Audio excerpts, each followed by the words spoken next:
PSP syntax নিয়ে আমরা আলোচনা করেছিলাম এবং অপারেটরটা প্র্যাকটিস করা শুরু করছিলাম ক্লাসে।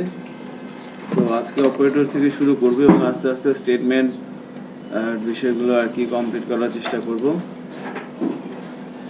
সো সবাই প্র্যাকটিস করবেন কেমন সাথে সাথে। সো পিএসপির স্ক্রিপ্ট রান করার জন্য আমাদের সার্ভার লাগবে। সো সবার প্রথমে আমরা আমাদের সার্ভারটা রান করে নিচ্ছি। যে সার্ভারের মধ্যে আমরা কাজ করতেছি সেই সার্ভারে আমরা যাব এবং সেখান থেকে আমরা পিএসপির স্ক্রিপ্ট রান করার জন্য অ্যাপাচি সার্ভার লাগবে। সো অ্যাপাচি সার্ভিসটাকে আমরা রান করে নিচ্ছি। এবার আমরা নেটবিনসে যাচ্ছি। সো আমরা সোর্স ফাইলের মধ্যে একটা প্রজেক্ট ফোল্ডার তৈরি করে নিচ্ছি প্রথমে ডে 7 নামে। সো ডে 7 এর মধ্যে আমরা একটা ফাইল তৈরি করে নিচ্ছি, পিএসপি ফাইল। আমরা নাম দিচ্ছি operator.php।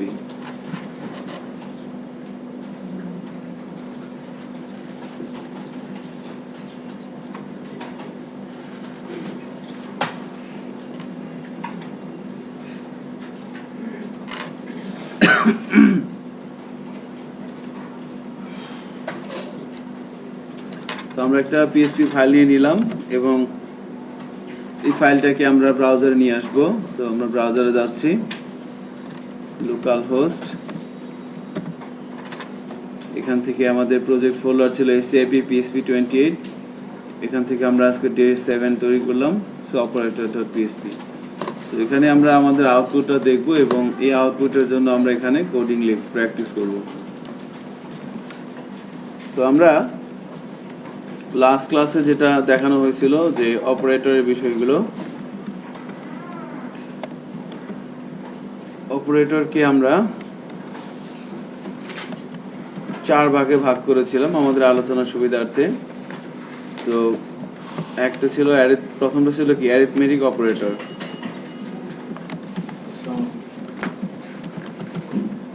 অ্যারিথমেটিক অপারেটর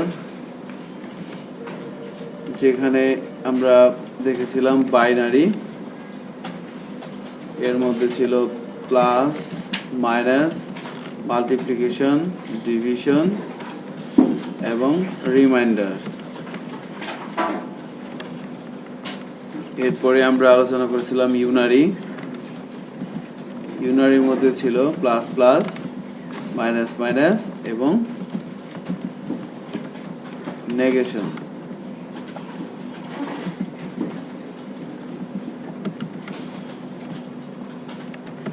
এরপর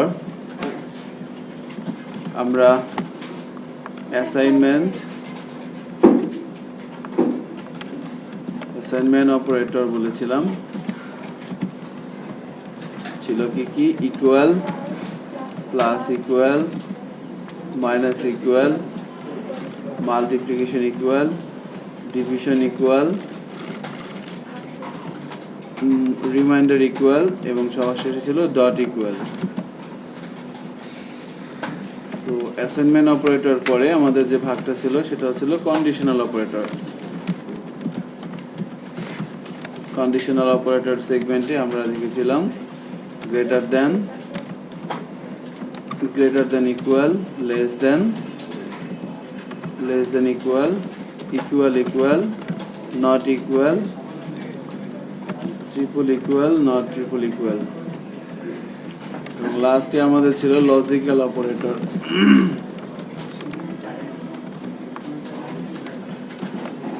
লজিক্যাল অপারেটর সেগমেন্টে আমরা 3টা অপারেটর নিয়ে প্র্যাকটিস করব, অ্যান্ড, অর এবং নট। সো এই ছিল আমাদের অপারেটরের বিষয়গুলো আর কি। সো অ্যারিথমেটিক অপারেটরটা আমরা প্র্যাকটিস করছিলাম গত ক্লাসে, সো এটা আর করবো না। আজকে আমরা অ্যাসাইনমেন্ট অপারেটর থেকে প্র্যাকটিস করব। সো আমরা একটা ভ্যারিয়েবল নিয়ে নিয়েছি $x = বললাম 30, $y = বললাম 50। এবার যদি আমরা এভাবে বলি echo $x plus equal to $y, তাই না? প্রথমে ছিল ইকুয়াল। সো ইকুয়াল অপারেটরটা আমরা এখানে প্র্যাকটিস হয়েছে যে আমরা জানি যে কোনো একটা ভেরিয়েবলের মধ্যে মান অ্যাসাইন করার জন্য আমরা ইকুয়াল অপারেটর ইউজ করি। অর্থাৎ ইকুয়াল অপারেটরটা কি করে, এর ডান পাশে যেটা থাকবে এর বাম পাশে আর মধ্যে সেটাকে অ্যাসাইন করে দিবে। সো এবার আমরা যদি প্লাস ইকুয়ালটা দেখি যে প্লাস ইকুয়াল কিভাবে কাজ করে। So $x plus equal $y। So আউটপুটে কি আসা উচিত বলেন তো? সো প্লাস ইকুয়াল কি করতেছে, যোগ করবে এবং যোগ করে অ্যাকচুয়ালি এইটা লেখা যা আমরা জানি যে $x ইজ ইকুয়াল টু, আমরা যদি বলি $x প্লাস $y। সো এইটাও যা এটাও যা, এটা হচ্ছে গিয়ে সংক্ষিপ্ত রূপ। তার মানে x সমান সমান x প্লাস y, x এর মধ্যে যা আছে y এর মধ্যে যা আছে দুটাকে যোগ করে আবার x এর মধ্যে রাখবে। সো x এর মধ্যে 30, y এর মধ্যে 50, সো 50 প্লাস 30 80 কে রাখবে x এর মধ্যে। সো আউটপুটে আসা উচিত 80। আমরা চেক করি, দেখতে পাচ্ছি 80 কিন্তু চলে আসছে। সো সেম ভাবে আমরা যদি প্লাস ইকুয়ালের পরে আমরা যদি দেখি মাইনাস ইকুয়াল, বোঝাই যাচ্ছে যে এটা কি করবে, বিয়োগ করে বিয়োগ সংখ্যাটা x এর মধ্যে রাখবে। এই অপারেটরগুলো কিন্তু আমরা যখন রিয়েল লাইফ প্রবলেম সলভ করব তখন কাজে লাগবে, বা ছোটো ছোটো প্রোটোটাইপ অ্যাপ্লিকেশন ডেভেলপ করবো তখন কিন্তু কাজে লাগবে। সো মাইনাস ইকুয়াল বললে কি হবে, x এর সাথে y কে মাইনাস করে আবার যেটা থাকবে সেটা x এর মধ্যে রাখবে। তার মানে এই ভেরিয়েবলের মানের উপর বেস করে যদি এই ডিসিশনটা সে নেয় তাহলে আউটপুট আসা উচিত কত, -20। আমরা এটা চেক করি, আমরা দেখতে পাচ্ছি -20 কিন্তু আউটপুট চলে আসছে। এভাবে সে কাজ করতেছে। এবার যদি আমরা এখানে মাল্টিপ্লিকেশন ইকুয়াল দেই তাহলে বোঝা যাচ্ছে দুটা গুণ করবে, গুণ করে সেটাকে আবার x এর মধ্যে রেখে দিবে।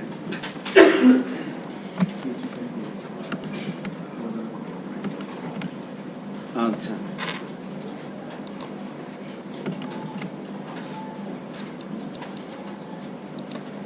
এখানে আমরা যদি এভাবে করি, একটা লাইন ব্রেক দেই, তাহলে এবার আউটপুট দুইটা আসবে, তাই না? সো কি কি আউটপুট আসবে বলেন তো?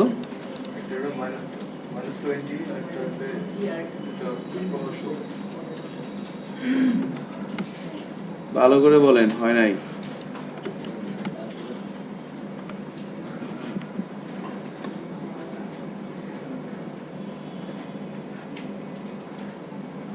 -20 আর 1500 তাই আসবে? সেটাও কিন্তু আসবে না। আর একটু চিন্তা করে বলেন, আমি হেল্প করব। ভেরিয়েবলের মান, আচ্ছা x এর মান তো ওখানে চলে যাচ্ছে, -20 ইনটু 50 -1000। রাইট। প্রথমে আসবে -20, এরপর আর কত আসবে, -1000। চেক করি কত আসছে, তাই না? ভেরিয়েবলের মান কিন্তু পরিবর্তন করে। তো খেয়াল রাখতে হবে কখন কি হচ্ছে, কার মধ্যে কি আছে, কার বাইরে কি আছে। এবার যদি এভাবে বলি যে ডিভিশন ইকুয়াল, এবার কত আসবে বলেন তো? 1000 ডিভাইডেড বাই 50 -20, তাই না? y এর মধ্যে কত আছে, 50।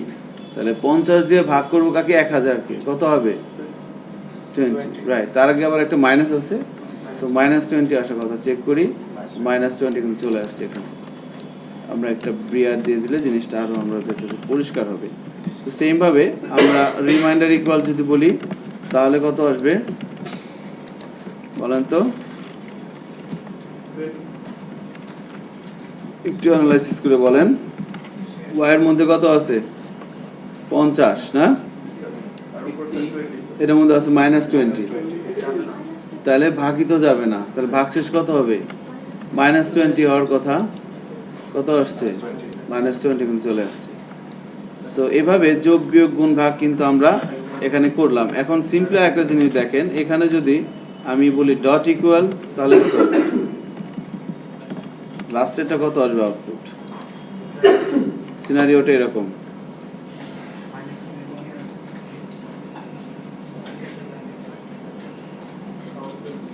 কত আসবে, -2050, তাই না? না কি আসবে,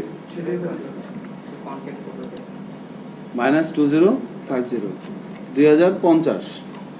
এভাবে কিন্তু আউটপুটটা চলে আসছে।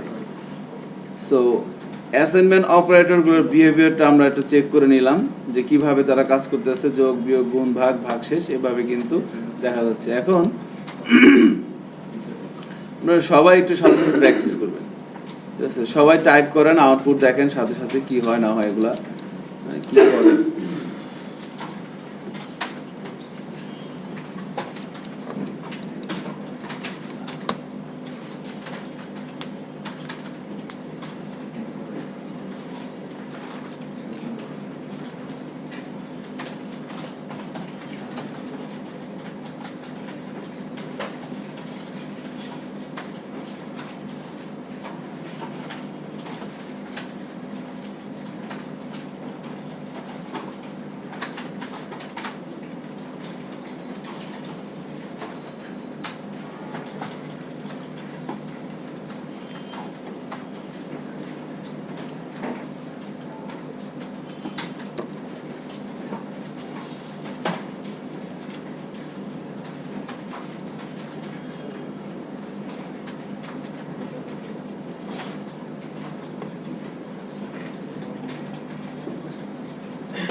অত্যন্ত ইম্পর্টেন্ট একটা ইস্যু। সো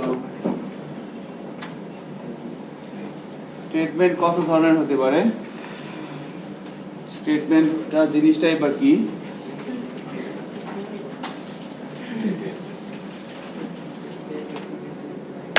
তাহলে আমি যখন এভাবে বলতেছি ইকো $sign x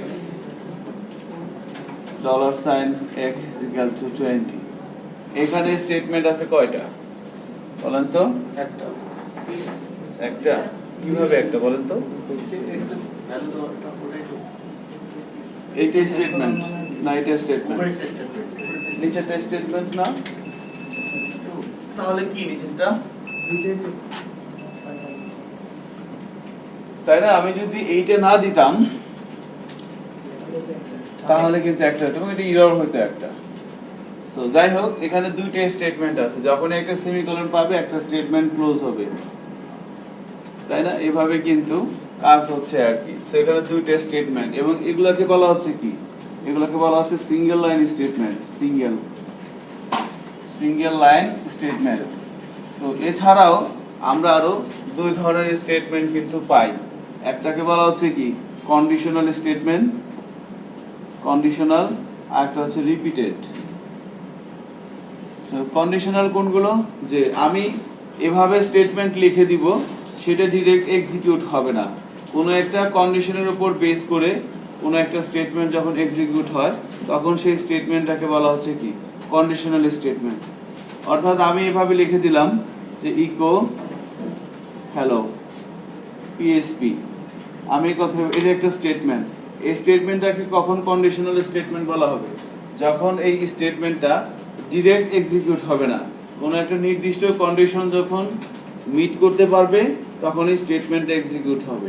ওই ধরনের স্টেটমেন্টকে বলা হচ্ছে কন্ডিশনাল স্টেটমেন্ট। আমাদের কোনো একটা প্রবলেম সলভ করার জন্য কন্ডিশনাল স্টেটমেন্ট অবশ্যই লিখতে হবে। আমি এভাবে সিরিয়ালি স্টেটমেন্ট লিখে যাব, এক্সিকিউট হবে, প্রবলেম সলভ হয়ে যাবে, এরকম কিন্তু ম্যাক্সিমাম ক্ষেত্রেই হবে না। তাহলে আমাকে কোনো একটা স্টেটমেন্টকে কন্ডিশনে ফালানোর জন্য পিএইচপিতে কি কি সিনট্যাক্স আছে? Very simple. কয়টা আছে? 4টা। একটা হচ্ছে আমি কোনো একটা স্টেটমেন্টকে কন্ডিশনাল করতে চাচ্ছি, তার জন্য সিনট্যাক্স কয়টা আছে পিএইচপিতে? 4টা। ইফ এলস ইফ আর একটা হচ্ছে কি সুইচ। এই 4টা সিনট্যাক্স ইউজ করে আমরা কোনো একটা স্টেটমেন্টকে কন্ডিশনের মধ্যে ফেলতে পারি। সো এখানে তাহলে এদের স্ট্রাকচার গুলো কেমন? স্ট্রাকচার গুলো বলা হচ্ছে ইফ লিখতে হবে, এরপরে first bracket start, first bracket close, এর মাঝখানে কি থাকবে?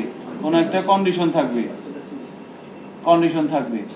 এবার যদি এই কন্ডিশনটা মিট করে তাহলে ভিতরের স্টেটমেন্টটা এক্সিকিউট হবে, ভিতরে যদি কোনো স্টেটমেন্ট থাকে সেটা এক্সিকিউট হবে। এটাকে বলা হচ্ছে কি কন্ডিশন ইফ এর সিনট্যাক্স। এবার যদি বলি ইফ এলস, এটা কি? ইফ এখানে বলা হচ্ছে কন্ডিশন, একটু ভালো করে খেয়াল করবেন। হ্যাঁ, আমি একটা কোশ্চেন করবো একটু পরে, সেটা কিন্তু অ্যান্সার দেওয়া লাগবে। আপনারা তো অনেক পণ্ডিত, দেখবো অ্যান্সার দিতে পারেন কিনা। ঠিক আছে? So if condition second bracket start second bracket close. So এখানে আমরা একটা স্টেটমেন্ট লিখে দিব, সেটা এক্সিকিউট হবে। আর যদি না হয়, কন্ডিশন ট্রু না হয়, তাহলে কোথায় যাবে? এলসে। এলসের মধ্যে যা লিখে দিব তাই হবে। এটা হচ্ছে ইফ এলস। এটার সিনট্যাক্স, এটার সিনট্যাক্সটা হচ্ছে এরকম, এটার সিনট্যাক্সটা হচ্ছে এরকম। আর ইফ এলস ইফ এর সিনট্যাক্সটা কেমন? তো সুইচটা একটু পরে বলি, এটা গোত্রের বাইরে। প্রথমে বললাম ইফ, এখানে বলা হচ্ছে কন্ডিশন, যদি ট্রু হয় তাহলে ঘটনা ঘটবে। আবার এলস ইফ, আবার কন্ডিশন, যদি ট্রু হয় তাহলে আবার ঘটনা ঘটবে। আবার এলস ইফ, আবার কন্ডিশন, যদি ট্রু হয় তাহলে ঘটবে। এইভাবে নাম্বার অফ এলস ইফ হতে পারে, তাই না? এবং সবার শেষে কি বসে? একটা এলস। আমি দিতেও পারি, নাও দিতে পারি, ম্যান্ডেটরি না। সো এটাকে আমরা বলতে চাচ্ছি এলস ইফ এর কন্ডিশন, কি বলে সিনট্যাক্স। সিনট্যাক্স হচ্ছে এরকম। এখন তাহলে ধরেন আমাদের এমন একটা কোন একটা কাজ আমরা করতে যাচ্ছি, কোন একটা প্রবলেম সলভ করতে যাচ্ছি, তাহলে আমাকে একটা কন্ডিশন মিট করেই আমাকে প্রবলেমটা সলভ করা যাবে। একটা কন্ডিশন আছে, বলা হচ্ছে যে যদি রোদ উঠে তাহলে ছাতা নিয়ে বের হবে, এরকম একটা কাজ আপনার এক্সিকিউট করতে হবে কোডিং লিখে। তাহলে তখন আপনি কোন সিনট্যাক্সটা ইউজ করবেন? ইফ। তাই না? ভেরি সিম্পল, যে একটা কন্ডিশন আছে, আমি ইফ ইউজ করব। এবার তাহলে একটা কন্ডিশন ট্রু হলেই কাজটা হবে, না হলে কি হবে সেটা বলা দরকার নাই। আবার এরকম বলা আছে যে আপনাকে যে সিস্টেম ইঞ্জিনিয়ার বা সিনিয়র ডেভেলপার তিনি বলে দিল যে আপনি এই কাজটা করেন। সিনিয়রটা হচ্ছে এরকম, যদি এই কন্ডিশনটা ট্রু হয় তাহলে এটা হবে, না হলে এটা হবে। তখন আপনি কোন সিনট্যাক্সটা ইউজ করবেন? If else. Very simple. এখন ইফ এলস, এবার বলা হচ্ছে যে আপনার হাতে একাধিক কন্ডিশন আসতে পারে। যদি এটা হয় তাহলে এটা হবে, যদি এটা হয় তাহলে এটা হবে, যদি এটা হয় তাহলে এটা হবে, এরকম একাধিক কন্ডিশন আসতে পারে। তখন আপনি কোনটা ইউজ করবেন? If else if. কারণ এটা স্ট্রাকচার দেখে বোঝা যাচ্ছে কন্ডিশন কন্ডিশন কন্ডিশন, সো একটা ব্লক অফ কোডের মধ্যে পড়ে। এখন এখানে একটা রুলস আছে, মনে হয় আপনারা সবাই জানেন, সেটা হচ্ছে যে এখানে ধরেন 10টা কন্ডিশন আছে, কোনো একটা কন্ডিশন ট্রু হচ্ছে, সে কি বাকি কন্ডিশনগুলো চেক করবে? না, করবে না, ডিরেক্ট এখান থেকে জাম্প করে বের হয়ে যাবে, তাই না? এটা হচ্ছে কি? এটা হচ্ছে ইফ এলস ইফ এর ক্যারেক্টার। এখন আমি এভাবে কিন্তু কাজটা করতে পারি। এমন মনে করেন 10টা কন্ডিশন মিট করে একটা কাজ করতে হবে, তাহলে আমি কোনটা ইউজ করব? এটা। কারণ এখানে 10টা কন্ডিশন। আবার দেখেন সেম একই কাজ কিন্তু আমি 10 বার ইফ লিখে করতে পারি না? If condition true, if condition true, এরকম 10টা কন্ডিশন আছে, তাহলে আমি ইফ দিয়েও করতে পারি, তাই না? তাহলে তো আমি ইফ দিয়েও করতে পারি। ইফ কন্ডিশন সিনারিওটা কি বোঝা যাচ্ছে? যে আমার 10টা কন্ডিশন মিট করে একটা কাজ করতে হবে, আউটপুট নিয়ে আসতে হবে। তাহলে 10টা কন্ডিশনের জন্য আমি এটা ইউজ করতে পারি।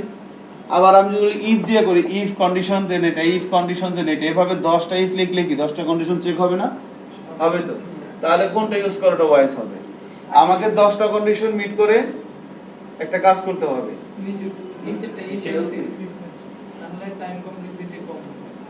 এইটা না কেন?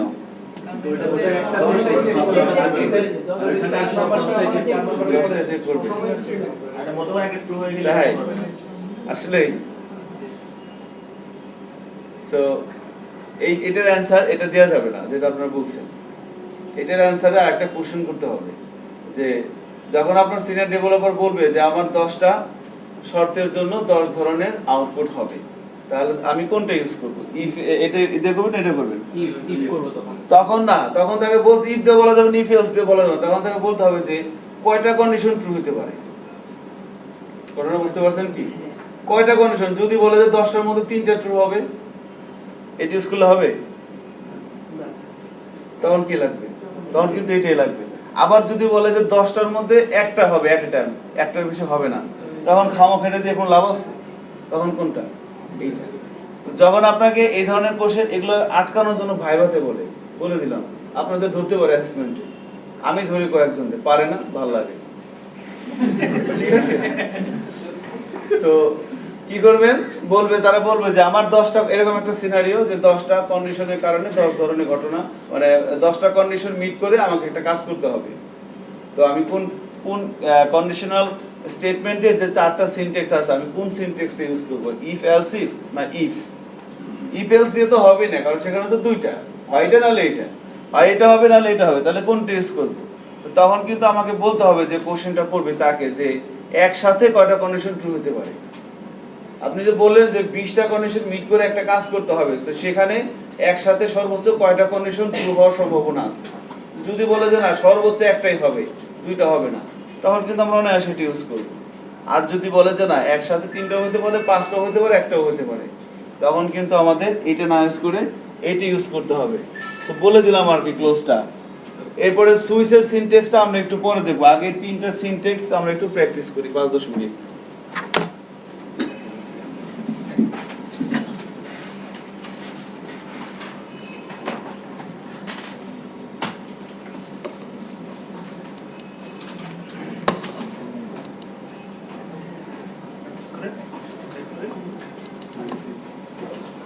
দেখেন আমি একটা পিএসসি ফাইল নিচ্ছি, নাম দিচ্ছি স্টেটমেন্ট, কন্ডিশনাল স্টেটমেন্ট দিই।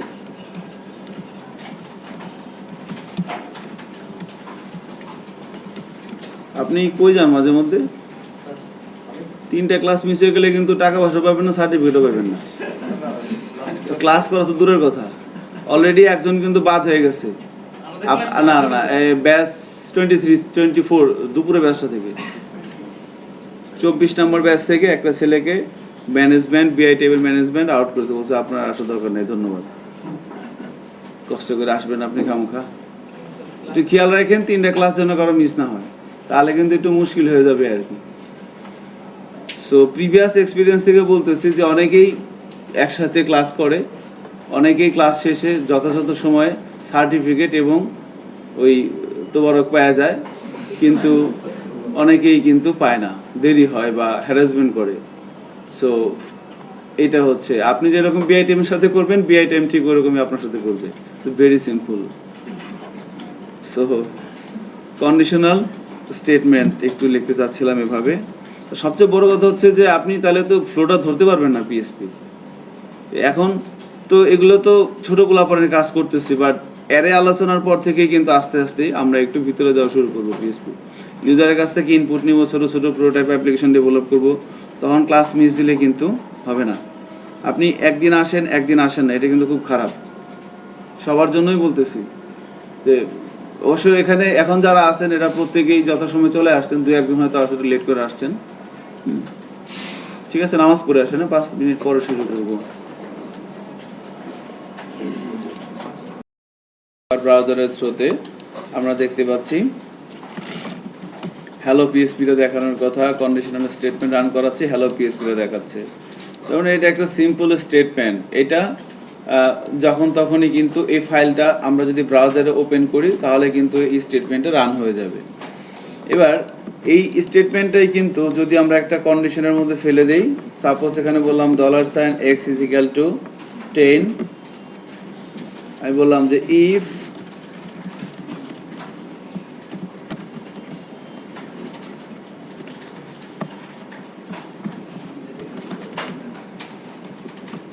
x is greater than 20, তাহলে এবার কি হবে, সে কিন্তু এবার কিন্তু এখানে বলা আছে, বাট সে কিন্তু এক্সিকিউট হতে পারবে না। কারণ কি, এবার এই স্টেটমেন্টটা কিন্তু সিম্পল স্টেটমেন্ট না, এটা একটা কন্ডিশনের মধ্যে ফেলে দেওয়া হয়েছে। সো এটাকে আমরা কন্ডিশনাল স্টেটমেন্ট বলতে পারি। সো এখানে x is greater than 20 বলা হচ্ছে, এই কন্ডিশনটা ফলস না ট্রু, তো ফলস সাইড। সো আউটপুটে কিন্তু হ্যালো পিএসপি কথাটা আমরা পাবো না। কখন পাবো, যখন কন্ডিশন ট্রু হবে। এবার যদি বলে দিই 30, এবার কিন্তু কন্ডিশন ট্রু, এবার দেখি কি করে, এবার ফলস। অর্থাৎ আমরা এই যে প্র্যাকটিস করতেছি, এগুলো করে কি বোঝার চেষ্টা করতেছি, আমাদের যেটা সেন্স ডেভেলপ হচ্ছে সেটা হচ্ছে যে তার গতিবিধি বোঝার চেষ্টা করতেছি, সে কোথায় যায়, হ্যাঁ সে কোথায় যায়, কি করে না করে, এগুলো কিন্তু বোঝার চেষ্টা করতেছি আমরা। এরপরে যে যত বেশি ভালো আইডিয়া করতে পারবেন তত ভালো কিন্তু প্রবলেমের সলভ করছে। কোনো একটা প্রবলেমের সলিউশন করার জন্য দুইটা জিনিস জানা দরকার, একটা হচ্ছে লজিক আর একটা হচ্ছে সিনট্যাক্স। বুঝতে পারছেন? সো লজিকটা কিন্তু একদিনে হবে না, এটা কাজ করতে করতে হবে। আপনি প্রথম একটা সফটওয়্যার ফার্মে প্রথম 1-2 বছর বা 2-3 বছর আপনাকে লজিক ভাঙতে দিবে না, তারা একটা সমস্যার সমাধান দিয়ে দিবে, আপনাকে শুধু ওইটা কোডিং করে আউটপুট নিয়ে আসতে হবে, কোডিং করতে হবে, পিওর কোডিং। আর এই কোড টাইপ করাটা কিন্তু সবচেয়ে বোরিং কাজ। লজিক ইমপ্লিমেন্টেশন করাটাই কিন্তু স্মার্ট জব এবং এটা অনেক কঠিন, এবং ওইটা করার জন্য কিন্তু আপনাকে একাধারে 3 থেকে 5 বছর ডেভেলপমেন্ট করা লাগবে। কারো 3 বছরে হয়ে যায়, কারো 5 বছর লাগে। মানে সিস্টেম ইঞ্জিনিয়ার যাদেরকে বলে আর কি, সিস্টেম অ্যানালিসিস অ্যান্ড ডিজাইনার বা ওই বিষয় প্রজেক্ট ম্যানেজার যারা হয় আর কি, কোনো একটা সফটওয়্যার ফার্মে দেখবেন প্রজেক্ট ম্যানেজার থাকে। তো প্রজেক্ট ম্যানেজার হওয়ার জন্য কিন্তু মিনিমাম যারা একটু ভালো প্র্যাকটিস করে, ভালো বুঝে বললে ভুল হবে, কারণ আল্লাহ তাআলা কিন্তু সবারই ব্রেন সমান দিছে, তাহলে কেউ একটু বেশি পারতেছে কেউ একটু কম পারতেছে, কিসের জন্য বলেন তো? আপনার কি মনে হয় উনি যখন মানুষ বানাইছে কারো কম দিছে কারো বেশি দিছে? সবাই সমান দিছে, ইকুয়াল। বাট কেউ কম পারতেছে কেউ বেশি পারতেছে কেন? ইউজের উপর ডিপেন্ড করে। আপনি আপনার এই খোপড়ি ইউজ করতে পারতেছেন না, ঠিক আছে, এর জন্য দায়ী কিন্তু আল্লাহ না, আপনি নিজে, আর কেউ না।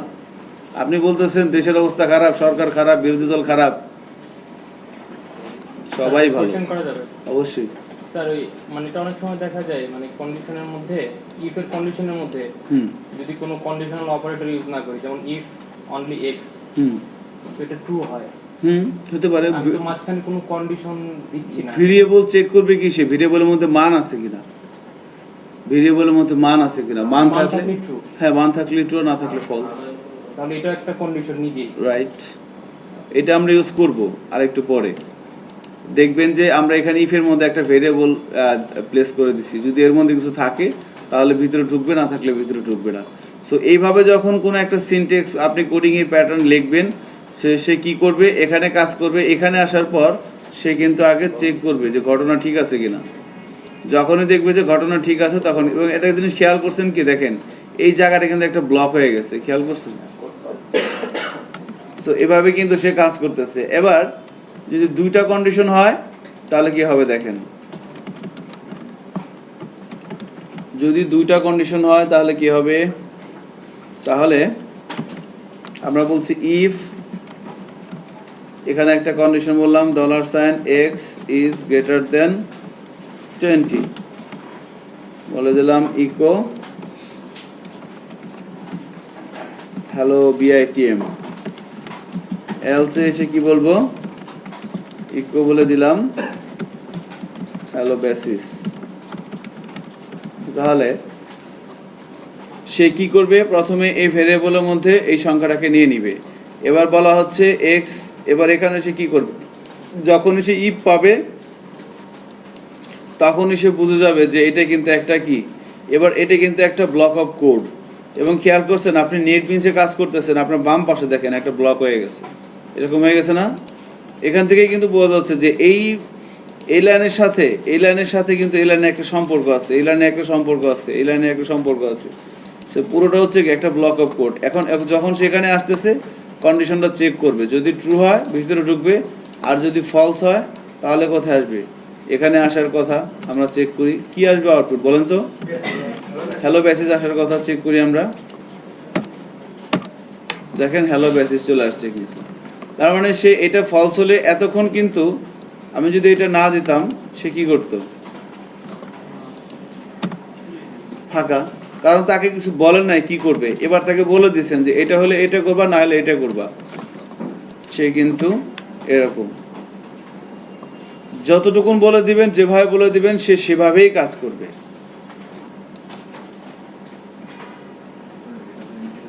সো ইফ এলস এভাবে দুইটা কন্ডিশন নিয়ে কিন্তু তারা কাজ করতেছে মিলেমিশে।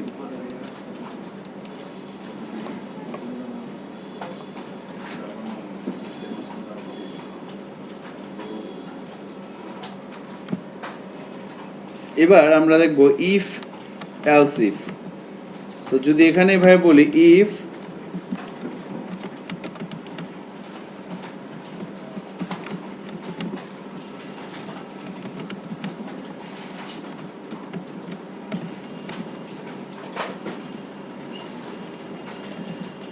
আমরা তিনটে ভেরিয়েবল নিয়ে নিলাম এক্স ওয়াই জেড। বলা হচ্ছে if $x is greater than $y।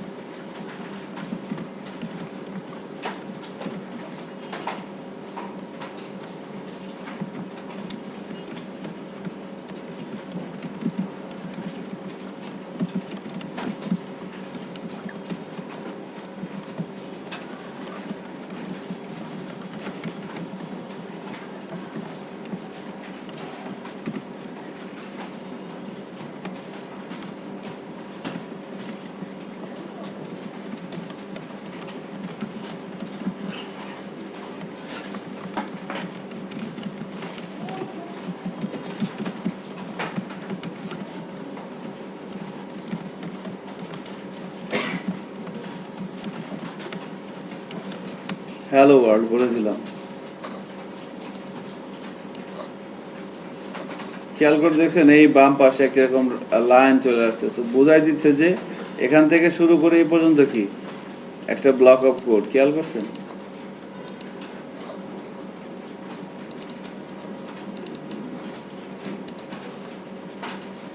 একটা ব্লক অফ কোড পুরোটা।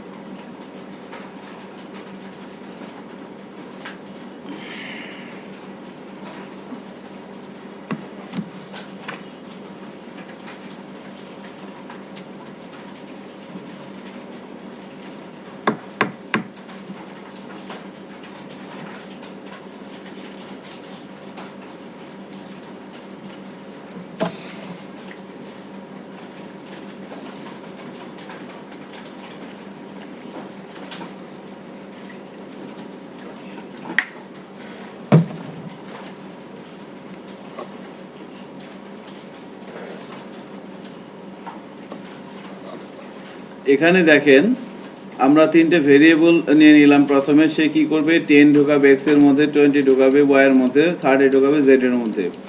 এবার এখানে এসেছে প্রথমে কন্ডিশনটা চেক করবে।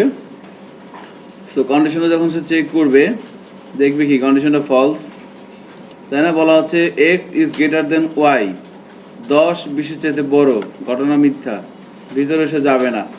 আবার এখানে আসবে, আবার একটা কন্ডিশন দিচ্ছে y is greater than z, এটা কি কন্ডিশন ট্রু না ফলস? এটাও ফলস। এবার সে এখানে ঢুকবে না, আবার এখানে আসবে, বলা হচ্ছে z is greater than x, তাই না? 30 10 এর সাথে বড়, বড়, ট্রু। তাহলে কোথায় আসবে? হ্যালো বাংলাদেশ আসার কথা, এবং এখানেও কিন্তু আর যাবে না। সো এই কোডটুকুন লেখার পর সে কোথায় যায় আমরা একটু চেক করি, তার গতিবিধিটা বোঝার চেষ্টা করি।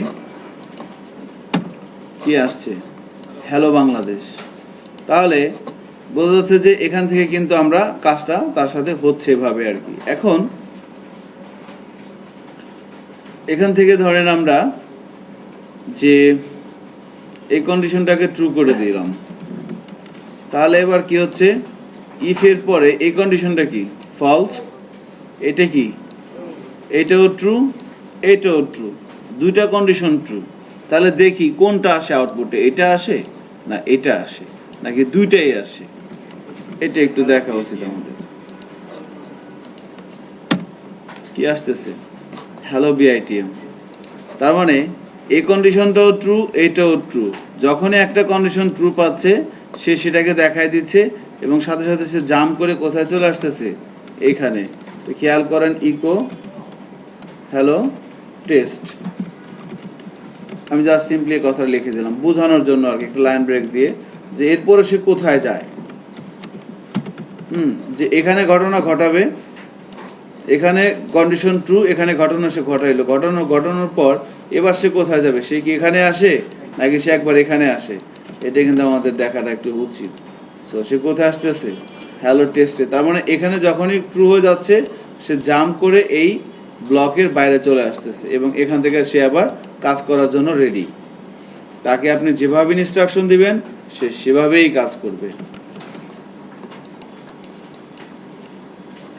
তাহলে আর যদি সবগুলোই ফলস হয়, ধরেন এটাও ফলস, এটাও ফলস, এটাও ফলস, সবগুলোই ফলস, তাহলে কি হয় চেক করি আমরা। এবার কিন্তু এটাও ফলস, এটাও ফলস, এটাও ফলস, তিনটা কন্ডিশনই ফলস। সো সে এলসে আসার কথা, তাই না? আমাদের হিসাব অনুযায়ী দেখি আসে কিনা। কি আসছে? হ্যালো ওয়ার্ল্ড আর hello test. So hello world মানে কি এলস এর মধ্যে সে ঢুকে পড়ছে।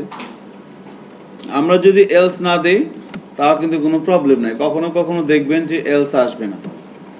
সিম্পলি যখন আমরা পিএইচপি দিয়ে মাস্টারিং করব কোনো একটা টেমপ্লেটকে, তখন দেখবেন মানে এটা হচ্ছে ডেভেলপারদের ফার্স্ট জব। আপনাদের যদি কোনো সফটওয়্যার কোম্পানিতে জব হয়, আপনাদের প্রথম কাজটা হবে এইটা। বড় বড় ডেভেলপার মানে সিনিয়র ডেভেলপাররা তার একটা টেমপ্লেট দিব, বলবো যে এটা মাস্টারিং করে নিয়ে আসো, একটু উল্টাপাল্টা হলে ঝাড়ে দিব। মাস্টারিং করা বলতে কি বোঝায়? মাস্টারিং করা পিএইচপি দিয়ে টেমপ্লেটটাকে পিএইচপি দিয়ে কনভার্ট করা আর কি। ওটা তো এইচটিএমএল এর টেমপ্লেট। এটা আমরা মাস্টারিং করব, ক্লাসে বসে বসে আমরা করব, আপনারা এক্সপার্ট হয়ে যাবেন ইনশাআল্লাহ। সবাই, সবাই না, কয়েকজন হবেন আর কি। সবাই কি আর হয় বলেন, তাই না? সবাইকে দ্বারা সবকিছু হয় না, রাইট, ট্রু। সো এভাবে কিন্তু কাজটা হচ্ছে আর কি। সো মাস্টারিং করার সময় দেখবেন যে এলস লাগবে না, শুধু ইফ ইফ এলস ইফটা লাগবে। এনিওয়ে এভাবে কাজটা হচ্ছে আর কি। So if if else if আমরা এই তিনটা কন্ডিশনাল স্টেটমেন্টের সিনট্যাক্সটা প্র্যাকটিস করলাম এবং বোঝার চেষ্টা করলাম যে কার উপর বেস করে সে কি ডিসিশন নেয় এবং সে কোথায় যায়। মোটামুটি একটা আন্ডারস্ট্যান্ডিং লেভেল আমাদের কিন্তু চলে আসতেছে এখান থেকে।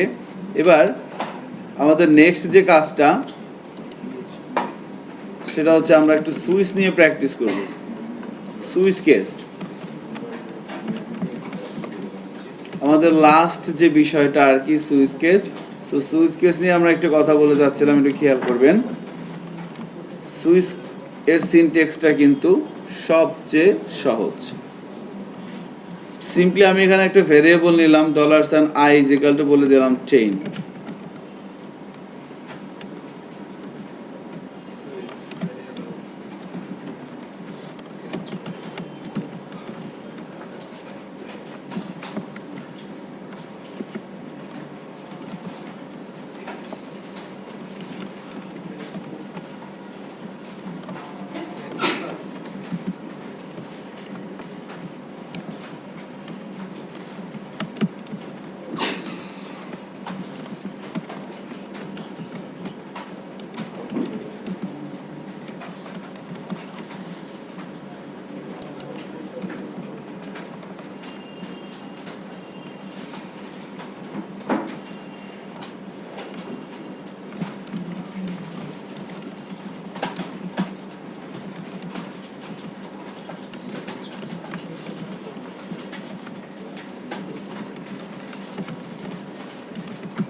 আমরা না দিয়ে দেখবো কি হয়।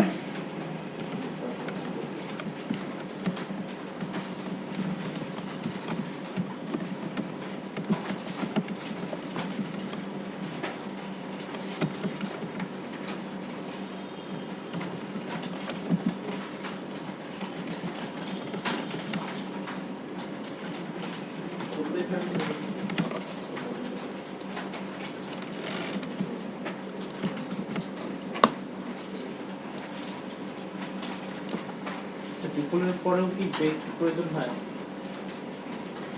না, টিপিটের ওখানেও তো ব্রেক দিচ্ছেন 38 নাম্বার লাইন। থাক ব্রেক থাক, সমস্যা নেই। সমস্যা হবে না।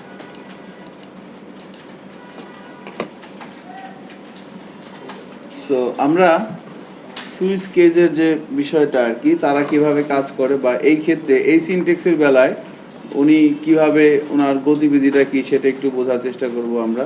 সো দেখেন, দেখা যাচ্ছে যে প্রথমে উনি কি করবে, এই আয়ের মধ্যে এই 10 এই সংখ্যাটাকে সে নিয়ে নিল। এবার সুইচের মধ্যে একটা ভেরিয়েবল পাঠিয়ে দেওয়া হচ্ছে। সো এই ভেরিয়েবলের মানের উপর বেস করে ভিতরে কেসগুলো ডিফাইন করা হয়ে থাকে। এখানে ভেরিয়েবলের মান আসবে কি, কোনো একটা পূর্ণ সংখ্যা, এটা আমরা বুঝতেই পারতেছি, এই জন্য কেসগুলো এভাবে ডিফাইন করা। সো যখন সুইচ কেস দিয়ে কোনো প্রবলেম সলভ করা হয় তখন বেসিক্যালি ভেরিয়েবলের কোনো একটা মানের উপর বেস করে। দেখেন, আমরা বারবার বলতেছিলাম যে কন্ডিশনাল স্টেটমেন্টের সিনট্যাক্স আছে 4টা, যার মধ্যে সুইচ একটা। বাট আমরা যখন ইফ এলস ইফ এই 3টে নিয়ে কাজ করলাম, তখন কিন্তু আমরা কোনো একটা ভেরিয়েবলের মানের উপর বেস করেও কাজ করতে পারি, আবার আমরা কন্ডিশনে অ্যাপ্লাই করেও কাজটা করতে পারি। কিন্তু সুইচের ক্ষেত্রে এখানে কোনো কন্ডিশন দেওয়ার জায়গা আছে? এখানে পুরোটাই কিন্তু কি ভেরিয়েবলের মানের উপর বেস করে। সো যখন দেখা যাচ্ছে যে কোনো একটা কাজ আমি করব, সেই কাজটা করার জন্য আমাকে অনেকগুলো কন্ডিশন করতে হবে, বাট এই কাজটা একটা ভেরিয়েবলের মানের উপর বেস করেই করা যাবে, তখন আমাকে সবচেয়ে বেস্ট ওটা হচ্ছে সুইচ ইউজ করা। সো সিনট্যাক্স কিন্তু 4টার কাজ একই, যে কখনো এই ব্লকটাকে এক্সিকিউট করবে, কখনো এই ব্লকটাকে এক্সিকিউট করবে, কখনো এই ব্লকটাকে এক্সিকিউট করবে, তাই না? বাট এই কাজটা করে এই একাধিক ব্লক, কখনো একটা এক্সিকিউট, কোনটা এক্সিকিউট হবে, এই কাজটা করার জন্য ডিসিশন নেওয়ার ক্ষেত্রে আমরা সুইচ ইউজ করতে পারি, ইফ এলস ইফ বা ইফ এগুলো ইউজ করতে পারি। বাট কখন কোনটাকে ইউজ করবো এটা কিন্তু আপনাকে চিন্তা করে বের করতে হবে। কিভাবে চিন্তা করবেন, যে আমার মানে কার বিহেভিয়ার কেমন, সুইচের বিহেভিয়ার কেমন, এই সিনট্যাক্সটার এই কাজ করে কোনো শর্ত নিয়ে না, কি নিয়ে কাজ করতেছে, সিম্পলি একটা ভেরিয়েবল নিয়ে। তাহলে আপনি একটু চিন্তা করে দেখবেন যে আপনার যদি একটা ভেরিয়েবল দিয়ে সিচুয়েশনে কন্ট্রোল করা যায়, তাহলে কিন্তু আপনি খামোখা ইফ বা ইফ এলস ইফ এগুলোর মধ্যে যাওয়া উচিত হবে না। কোথায় চলে আসবেন? ডিরেক্ট সুইচে চলে আসবেন। কারণ আমার কথা কি বোঝা যাচ্ছে? কারণ এখানে তো দরকার নাই, এই যেই কাজটা আমি ভেরিয়েবল দিয়ে করতে পারতেছি, এটা যদি আমি ভেরিয়েবল দিয়ে না করে আমি যদি কন্ডিশন ইউজ করে করি, তাহলে প্রোগ্রামের রান টাইম বেশি হবে এবং কম। দেখেন একই কোড লেখে, বলে না যে কিভাবে হয়, কেন? যে আজকে সফটওয়্যার কোম্পানিতে ঢুকতেছে সেও কোডিং করতেছে, যে 5 বছর আগে ঢুকছে বা যারা প্রজেক্ট ম্যানেজার তারাও কিন্তু কোডিং করে, মাঝে মধ্যে করে। বাট দুজনের কোডিংয়ের মধ্যে পার্থক্যটা কি? ম্যাচিউরিটির একটা ইস্যু আছে, কোডিংয়ের একটা ম্যাচিউরিটি। সিম্পল কাজ এই বিষয়ে কিন্তু দেখা যাচ্ছে যে এখনও যদি আমি আমার কিছু পুরাতন প্রজেক্ট দেখি, আমার হাসি পায় যে এই কোডগুলো আমি লিখছি, যে 10 লাইনের কোড কিন্তু 2 লাইন দিয়ে করা যায়, খামোখা 10 লাইন লিখছি তখন, ঠিক আছে? বাট এখন কিন্তু ওইটাকে আমি 2 লাইন দিয়ে করতে পারতেছি। সো এটা কিন্তু বোঝা যাবে জিনিসটা এইভাবে। এজন্য আমাকে একটু চিন্তা করে বের করতে হবে যে না, কখন আমি কোন সিনট্যাক্সটা ইউজ করবো, আমি কি সুইচ ইউজ করবো নাকি আমি ইফ ইউজ করব।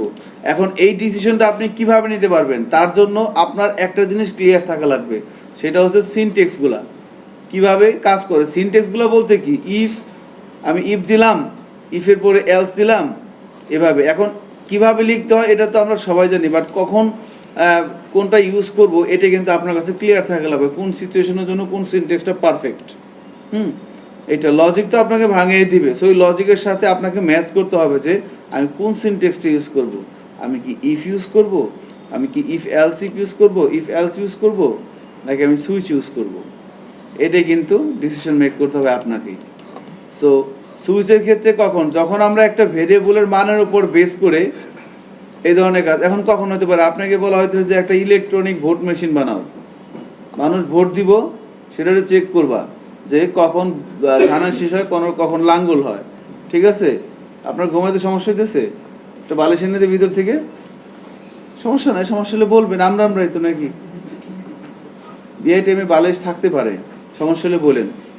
সো কখন সুইচ ইউজ করতে হবে, যে না তখন ওই ক্ষেত্রে আর কি, যে ক্ষেত্রে তো আমার দরকার নাই, যে আমি শুধু চেক করব কি ভোটটা কি ধান আসতেছে না লাঙ্গল আসতেছে না নৌকা আসতেছে না কি আসতেছে, তাহলে এটা তো একটা ভেরিয়েবলের মধ্যে তখন আমি কি ইউজ করব? সুইচ।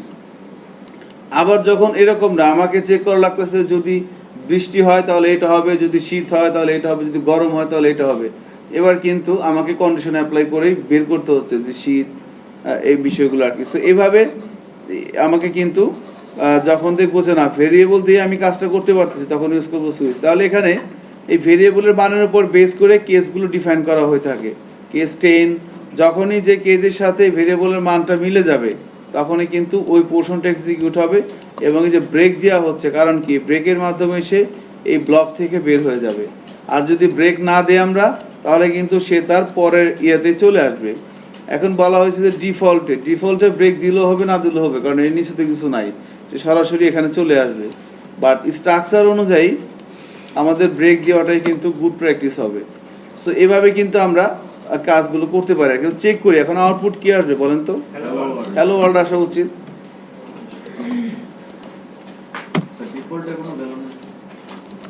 অবশ্যই আছে, এই যে হ্যালো ঢাকা।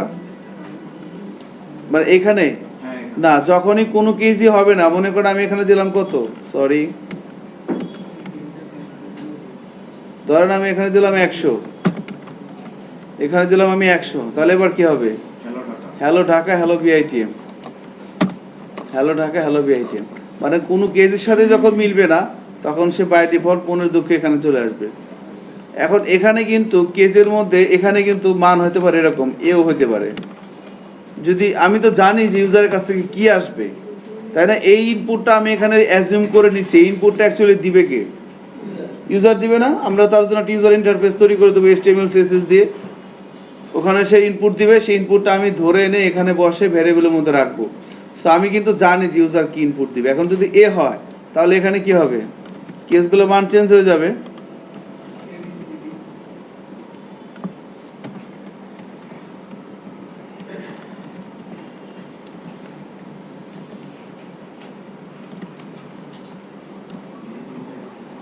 তাহলে এভাবে কিন্তু কাজ হচ্ছে। এবার দেখেন এবার কি আসবে, হ্যালো ওয়ার্ল্ড, বা আমি এখানে যদি দিচ্ছি তাহলে hello Mashrafi BITM, hello Mashrafi hello BITM কেজের সাথে মিলে যাচ্ছে। হ্যাঁ, সো কেজের নাম যে কোনো কিছু হতে পারে, সংখ্যা হতে পারে, পূর্ণ সংখ্যা বা ক্যারেক্টার স্ট্রিং, যে কোনো কিছু হতে পারে। সো কেস কিন্তু এভাবে কাজ করতেছে।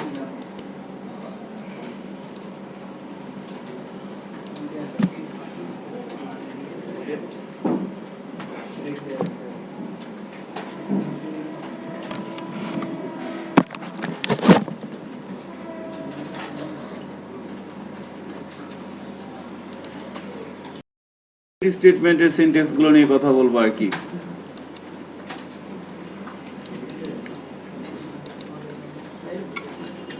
কন্ডিশনাল স্টেটমেন্টের সিনট্যাক্স নিয়ে আমরা প্র্যাকটিস করলাম। এবার আমাদের নেক্সট টার্গেট হচ্ছে আমরা repeated statement. So repeated statement কেন বা কি? সো বলা হচ্ছে যে আপনাকে ব্রাউজারে হ্যালো ওয়ার্ল্ড আউটপুট দেখান একবার, ইকো হ্যালো ওয়ার্ল্ড লিখে দিলেন, বলা হলো 5 বার দেখান, 5 বার লিখে দিলেন, বলা হলো এবার 50 বার দেখান। তাহলে 50 বার ইকো হ্যালো ওয়ার্ল্ড লিখবো আমরা। রিপিটেড স্টেটমেন্ট, তখন কিন্তু আমাদেরকে যেটা করতে হচ্ছে সেটা হচ্ছে আমাদের রিপিটেড স্টেটমেন্ট। বোঝাই যাচ্ছে রিপিটেড, বারবার একই কাজ যখন বারবার করতে হবে তখন আমরা রিপিটেড স্টেটমেন্টের সিনট্যাক্সগুলো ইউজ করব। সো রিপিটেড স্টেটমেন্টের সিনট্যাক্স হচ্ছে 4টা, তার মধ্যে একটা হচ্ছে কি ফর, এরপর একটা হচ্ছে কি হোয়াইল, ডু হোয়াইল, আর প্রত্যেকটা ল্যাঙ্গুয়েজের জন্য আলাদা একটা স্পেশাল থাকে। আমাদের পিএইচপির ক্ষেত্রে আছে কি ফর ইচ। সো এই 4টা রিপিটেড স্টেটমেন্টের সিনট্যাক্স নিয়ে কিন্তু আমরা প্র্যাকটিস করব আর কি।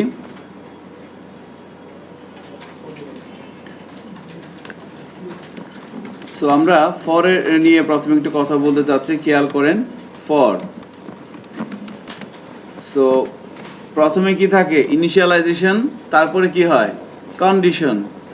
একই কাজ আমার বারবার করতে হবে।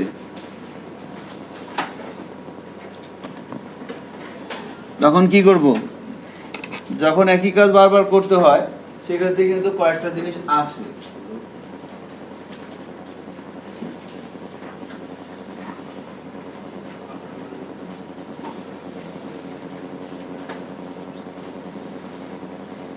ফেসবুকে একটা পাইলাম, আর্টিকেল পাইলাম, মুস্তাফিজকে মুন্নিশা ইন্টারভিউ নিতে গেছে, দেখছেন আপনারা? হ্যাঁ, ভালো লাগছে। সহজ সরল মনে হয়, এর আগে এরকম একটা অ্যাক্টিভিটি ছিল। আর আমি বুঝি না মুন্নিশার প্রবলেম কি, পলিটিশিয়ান হইতে শুরু করেন সবার ইন্টারভিউ তারই নিতে হবে, এটাতে স্পোর্টস কোনো ইয়ে নেই। ঠিক আছে, কেমন ওনাকে আমরা প্রথম দেখছিলাম এরকম ছিল, প্রথম ছবি কিরকম ছিল? আমি 10 ইয়ার্সের কি স্পোর্টস জার্নালিস্ট নাই। না, উনি একজন অনেক বড়, যেহেতু উনি এটেড নিউজের মেন না মুন্নিশা, হ্যাঁ সো উনি তো, আর যেহেতু মুস্তাফিজ কিন্তু এখন একজন আন্তর্জাতিক ব্যক্তিত্ব, তাই না, ইন্টারন্যাশনাল প্লেয়ার, সো স্বাভাবিকভাবেই সেখানে উনি যাবে, এটা স্বাভাবিক, একটা টিভি চ্যানেলের প্রধান হিসাবে সে যেতেই পারে, কিন্তু কথাবার্তার স্টাইলটা পার না, তাই না? আচ্ছা, আপনার অনুভূতি কি? আপনার অনুভূতি কি?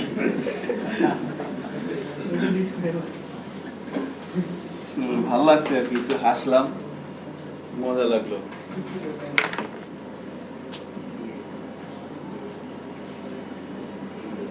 ধরেন আমার এরকম একই কাজ বারবার করতে হচ্ছে, যখন একই কাজ বারবার করা লাগে, সো কাজের একটা স্টার্টিং পয়েন্ট থাকে, একটা এন্ডিং পয়েন্ট থাকে, এবং সেটা হতে পারে কি, সেটা বাড়তে পারে অথবা আবার কি হতে পারে, এখান থেকে শুরু হলে কি হবে, কমবে, সেভাবে কিন্তু কাজটা হচ্ছে। তার মানে কি, যে আমাকে একই কাজ বারবার করতে হবে। কাজটা কি, যেরকম সার্কেল তৈরি করা, একটা সার্কেল, দুইটা সার্কেল, তিনটা সার্কেল, চারটা সার্কেল, পাঁচটা সার্কেল। সো তখন আমরা রিপিটেড স্টেটমেন্টের যে সিনটেক্স গুলো আছে সেই সিনটেক্স গুলো ইউজ করব। যেমন তার মধ্যে একটা হচ্ছে কি, ফর। সো ফর এর মধ্যে প্রথমে কি হয়, ইনিশিয়ালাইজেশন। কোন একটা কাজ যখন বারবার করতে হবে তখন প্রথম কথাটা আসে, কোথা থেকে শুরু করব, ইনিশিয়ালাইজেশন। এরপরে কি হয়, কন্ডিশন, কত করে বাড়বে বা কত করে কমবে। এরপরে কি হয়, ইনক্রিমেন্ট অর ডিক্রিমেন্ট। সরি আমি ভুল বললাম, ইনিশিয়ালাইজেশন, ইনিশিয়ালাইজেশনের পরে কি আসবে, কন্ডিশন, যে কতক্ষণ পর্যন্ত কাজটা চলবে। এরপরে হবে increment or decrement, increment or decrement. এর উপর বেস করে কিন্তু সে ডিসিশন নিবে কাজটা সে কতবার করবে অথবা করবে না। এখানে কিন্তু আমরা এই ধরনের একটা পোরশন পাচ্ছি। Initialization, condition, increment or decrement. তাহলে আমরা যদি সিনট্যাক্স হিসেবে বললাম for $i is equal to 10, $i is less than or equal to 20, এবার বললাম $i প্লাস প্লাস, এখানে বললাম ইকো হ্যালো পিএসপি। তাহলে ঘটনাটা কি ঘটবে,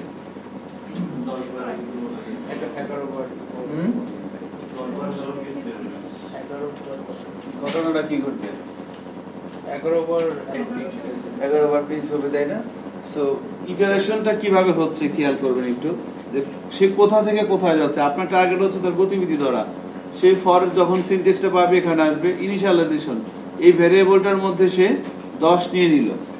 এরপরে সে কোথায় যাবে, এখান থেকে এখানে 1, এরপর সে আসবে এইখানে, এখানে এসে কন্ডিশন চেক করবে, বলা হচ্ছে ফর 10, এবার বলা হচ্ছে i is less than or equal to কত, 20। তাহলে i এর মধ্যে আছে কত, 10। 10 কি 20 এর চেয়ে ছোট না সমান, ছোট, তার মানে কন্ডিশন ট্রু। ট্রু হলেই কোথায় যাবে, এখানে আছে 3, এবার সেখানে আসবে, ঘটনা ঘটাবে, ঘটনা ঘটানোর পর সে কোথায় যাবে, আবার সে এখানে যাবে, সেটা হচ্ছে কত, 4। ঘটনা ঘটানোর পর সে এখানে যাবে, এখানে আসার পর সে কি দেখতেছে, প্লাস প্লাস। সো এটা কি ধরনের অপারেটর বলেন তো, এটা হচ্ছে sir unary operator, right, arithmetic unary operator. ঠিক আছে, পিঙ্কির পাশের জন কই, পিঙ্কি না আপনার নাম, মনে আছে, স্ট্যামফোর্ড ইউনিভার্সিটিতে পড়েন, তাহলে সিটি কলেজ, সরি, হ্যাঁ, যাই হোক, ম্যানেজ মর্টান, মানে কি বলেন তো, রাইট, আপনারা কেউ রাজা হিন্দুস্তানি ছবি দেখছেন? রাজা হিন্দুস্তানি অনেক আগে ছিল। হ্যাঁ, তাই না? আমি বেশ কয়েকবার দেখছি, খুব ভালো লাগে, এখনো মাঝে মধ্যে দেখি, মন খারাপ থাকে। সো এখানে আমির খান কিন্তু একটু ভিলেজ পিপল থাকে, তাই না, কথা বলতে পারে না। সো কারিশমা ওরে কথা বলা শেখে, ইংলিশ শেখায়, তো বললো ইউ আর ওয়েলকাম, তো বল you R come come. So এমন একটা এরকম সিনারিও একটা হয়, তো সে মানে বুঝতেছে যে কিছু একটা থ্যাংক ইউ জানাইতে হবে, তো তার বলা উচিত ইউ আর ওয়েলকাম, বাট সে কি বলে ইউ আর কাম কাম। হ্যাঁ, বাট সে কিন্তু খুব সিরিয়াস। তো এই কথাটা বলার উদ্দেশ্য ছিল যে ম্যান ইজ মর্টাল থেকে আর কি আসছে, যে মানুষ মাত্র ভুল হয়। এখন দেখেন তাহলে কি হচ্ছে, যে 10 থেকে যাচ্ছে কোথায়, কন্ডিশন চেক করতেছে, এরপর এখানে এসে ঘটনা ঘটাচ্ছে, এখানে এসে আবার বাড়াচ্ছে, ইনক্রিমেন্ট ইউনারি অপারেটর বলা হচ্ছে এটাকে, অ্যারিথমেটিক ইউনারি অপারেটর। তাহলে এবার এই আয়ের মধ্যে কত ছিল 10, এবার আয়ের মধ্যে চলে আসবে 11। এখান থেকে আবার সে কোথায় আসবে, এখানে 2-এ 2 3 4 2 3 4, তাহলে দেখেন এভাবে সে ঘুরবে না। এখানে কন্ডিশন চেক করতেছে, আয়ের মধ্যে চলে আসছে কত 11, তাহলে 11 কি বিশেষে ছোট না সমান, ছোট। আবার সে কাজ করবে, আবার সে এখানে যাবে, এবার আবার আয়ের মধ্যে কত আসতেছে, আয়ের মান ছিল 11, এখন প্লাস প্লাস 1 হয়ে গেল 12, তাহলে এখানে চলে আসতেছে 12। তাহলে এখন আমাকে বলতে হবে এটা কি ঘড়ির কাঁটার দিকে ঘুরতেছে না ঘড়ির কাঁটার বিপরীত দিকে ঘুরতেছে? বলেন। কি পার্সপেক্টিভ? আমি যে বললাম যে ঘুরতেছে না, সে লুপ তো ঘুরতেছে, হ্যাঁ, ঘড়ি কাঁটার দিকে না ঘড়ি কাঁটার বিপরীত দিকে? বাড়লে তো ক্লকওয়াইজ হবে এটা। না না, আপনি এখানে চিন্তা করে দেখেন এই সিনারিওটা, যে 1 2 3 4 2 3 4, তাহলে এটা কিভাবে ঘুরতেছে? বিপরীত দিকে না? ঠিক আছে কি, কারণ সে এখানে, এটা তো ইনিশিয়ালাইজেশন, প্রথমে সে নিচ্ছে, এরপরে সে এখানে আসলো, যদি হয়তো 2 এভাবে যদি ঘুরতো তাহলে কি হতো ক্লকওয়াইজ, বাট সে কিভাবে ঘুরতেছে, সে কিন্তু এভাবে যাচ্ছে, 2 থেকে আসতেছে 3-এ, এখানে যত ঘটনা ঘটানো সে ঘটাবে, ঘটানোর পর সে কিন্তু আবার এখানে যাবে, এখানে যে আবার ইনক্রিমেন্ট বা ডিক্রিমেন্ট করে ভাবে হবে। এখন ধরেন আমি যদি এখানে বলে দিই i is greater than or is equal to 20, তাহলে কি হবে, এভাবে সে আগের এখানে কন্ডিশন অনুযায়ী 10 বার হ্যালো পিএসপি দেখাবে, তাই না? এবার যদি হয় তাহলে কি হবে, ইনফিনিটি অ্যামাউন্ট অফ, ভালো করে দেখেন, থেকে বড়। স্যার এটা তো কন্টিনিউয়াসলি চলতে থাকবে।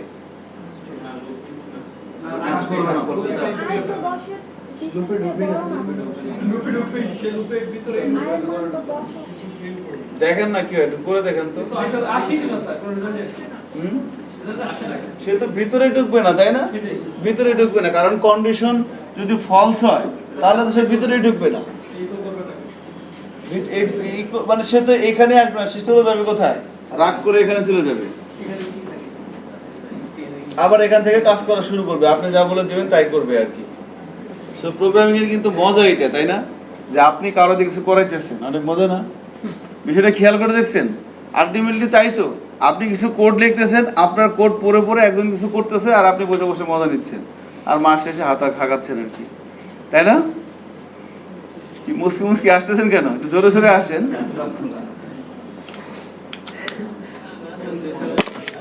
দেশের অবস্থা খারাপ।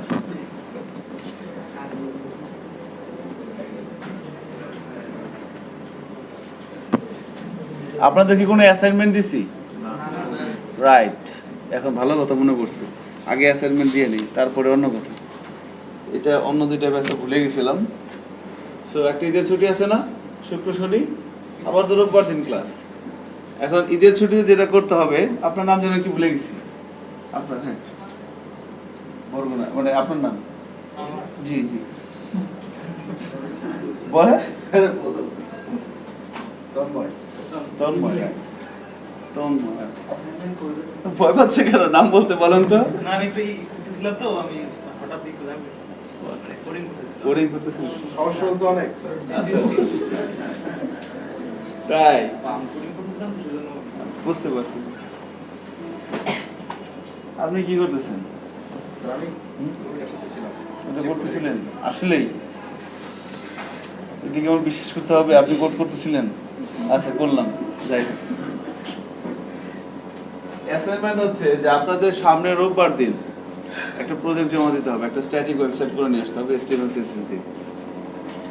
এটা ওই প্রত্যেকটা ব্যাচে দিয়ে হয়েছে, আনফরচুনেটলি আপনাদের আগে অ্যানাউন্স করার কথা ছিল, বাট সরি আমি ভুলে গেছিলাম, এখন মনে হয়েছে। সো এখন এটাকে বলি, তারপরে লুপে বুঝে আসবো। যেটা করতে হবে, একটা পোর্টফোলিও সাইট বানাইতে হবে, personal portfolio site, company portfolio site কিন্তু না। পোর্টফোলিও সাইট কয় ধরনের হয়? দুই ধরনের। একটা হচ্ছে কোনো একটা কোম্পানির জন্য আপনি পোর্টফোলিও সাইট করতে পারেন, আর একটা হচ্ছে কি নিজের জন্য করতে পারেন। এটা একটু লিখে নেন, হ্যাঁ, কষ্ট করে। আমি যে বিষয়গুলো বলে দিই, কি করতে হবে সেটা আমি বলে দেবো আপনাদের, শুধু আপনারা জানেন কিভাবে করতে হবে, শুধু কাজটা করে নিয়ে আসতে হবে। Personal portfolio site, personal portfolio site, এটা হচ্ছে প্রজেক্টের নাম। এবার প্রজেক্ট নেম হচ্ছে পার্সোনাল পোর্টফোলিও সাইট। এটা হবে একটা স্ট্যাটিক একটা ওয়েবসাইট হবে, যার মধ্যে পেজ থাকবে 5টা। একটা হচ্ছে হোম, এরপর হচ্ছে অ্যাবাউট, এরপরে হচ্ছে পোর্টফোলিও, এরপর হচ্ছে গ্যালারি, এরপর হচ্ছে কন্ট্যাক্ট।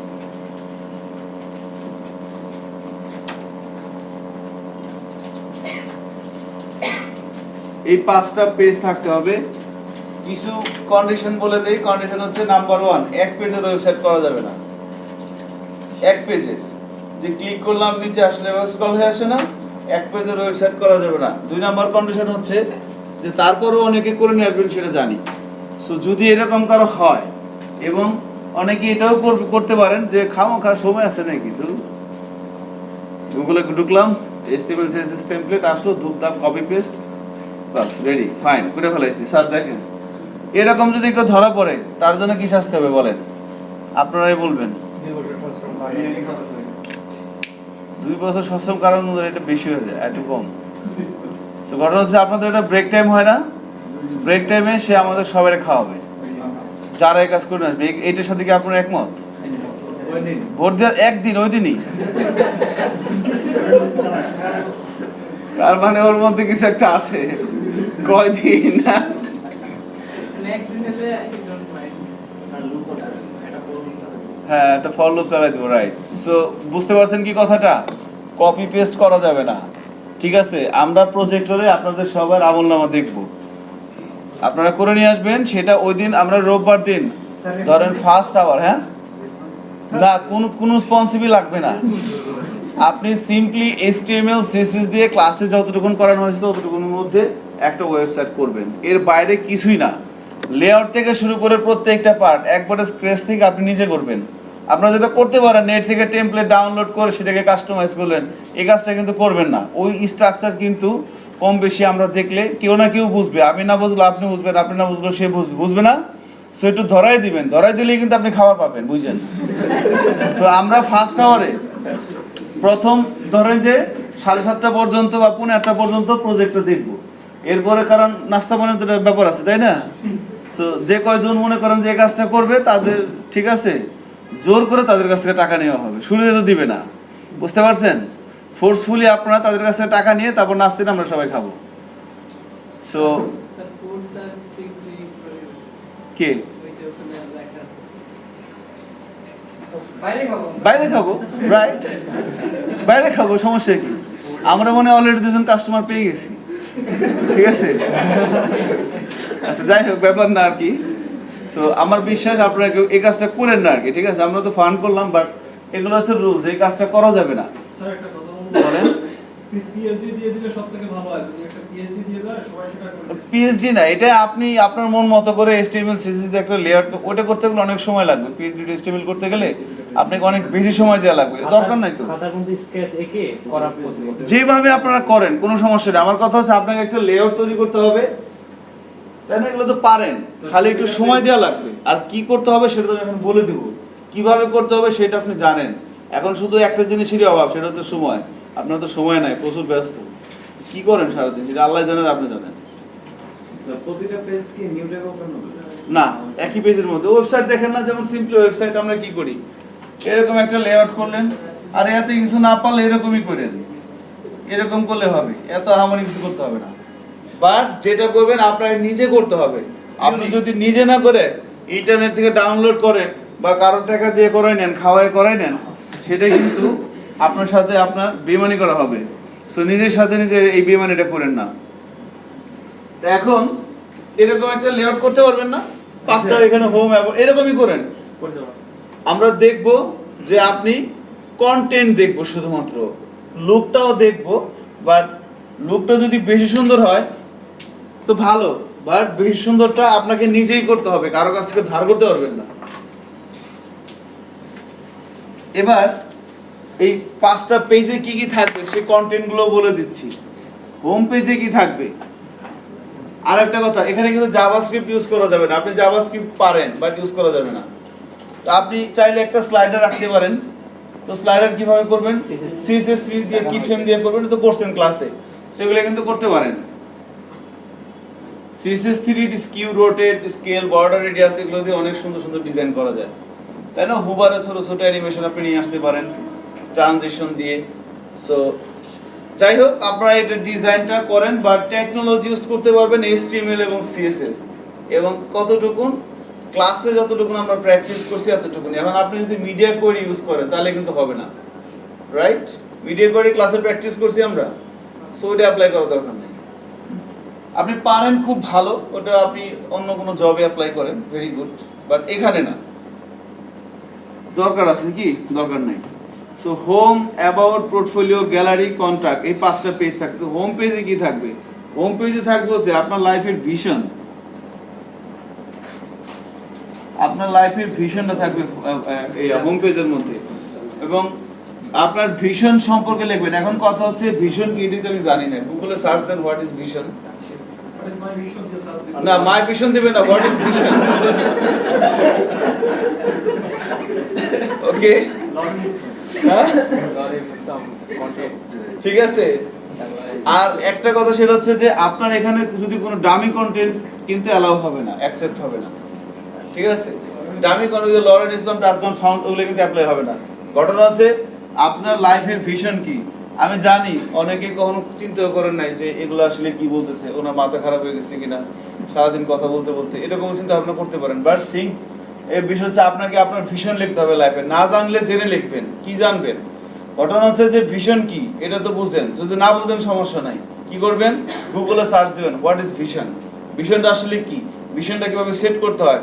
এবার আপনি আপনার লাইফের একটা ভিশন আপনি চিন্তা করবেন। সময় আছে, আজকে যাচ্ছে বাইরে যা ট্রাই করবেন, কালকে ট্রাই করবেন। কালকে তো শুক্রবার, জুম্মার নামাজ পড়া ছাড়া তো কালকে কোনো কাজ নেই, তাই না? হাজিরা দিবেন একবার, নাম রেজিস্ট্রেশন করবেন নতুন করে আবার, নাকি? বুঝতেছেন তো ঘটনাটা? কেন স্যার? আজকে কয় ওয়াক্ত নামাজ পড়ছেন, তাহলে নাম রেজিস্ট্রেশন করা লাগবে না কালকে আবার? বোঝা নাই ছেলেটা, যাই বুঝছি স্যার। ছোট্ট ছেলে তো। আমার মনে হয় উনি শুধু ঈদুল আজহাতেই একবার। আচ্ছা আচ্ছা, ইয়ারলি রেজিস্ট্রেশন ইয়ারলি রেজিস্ট্রেশন করে 2বার।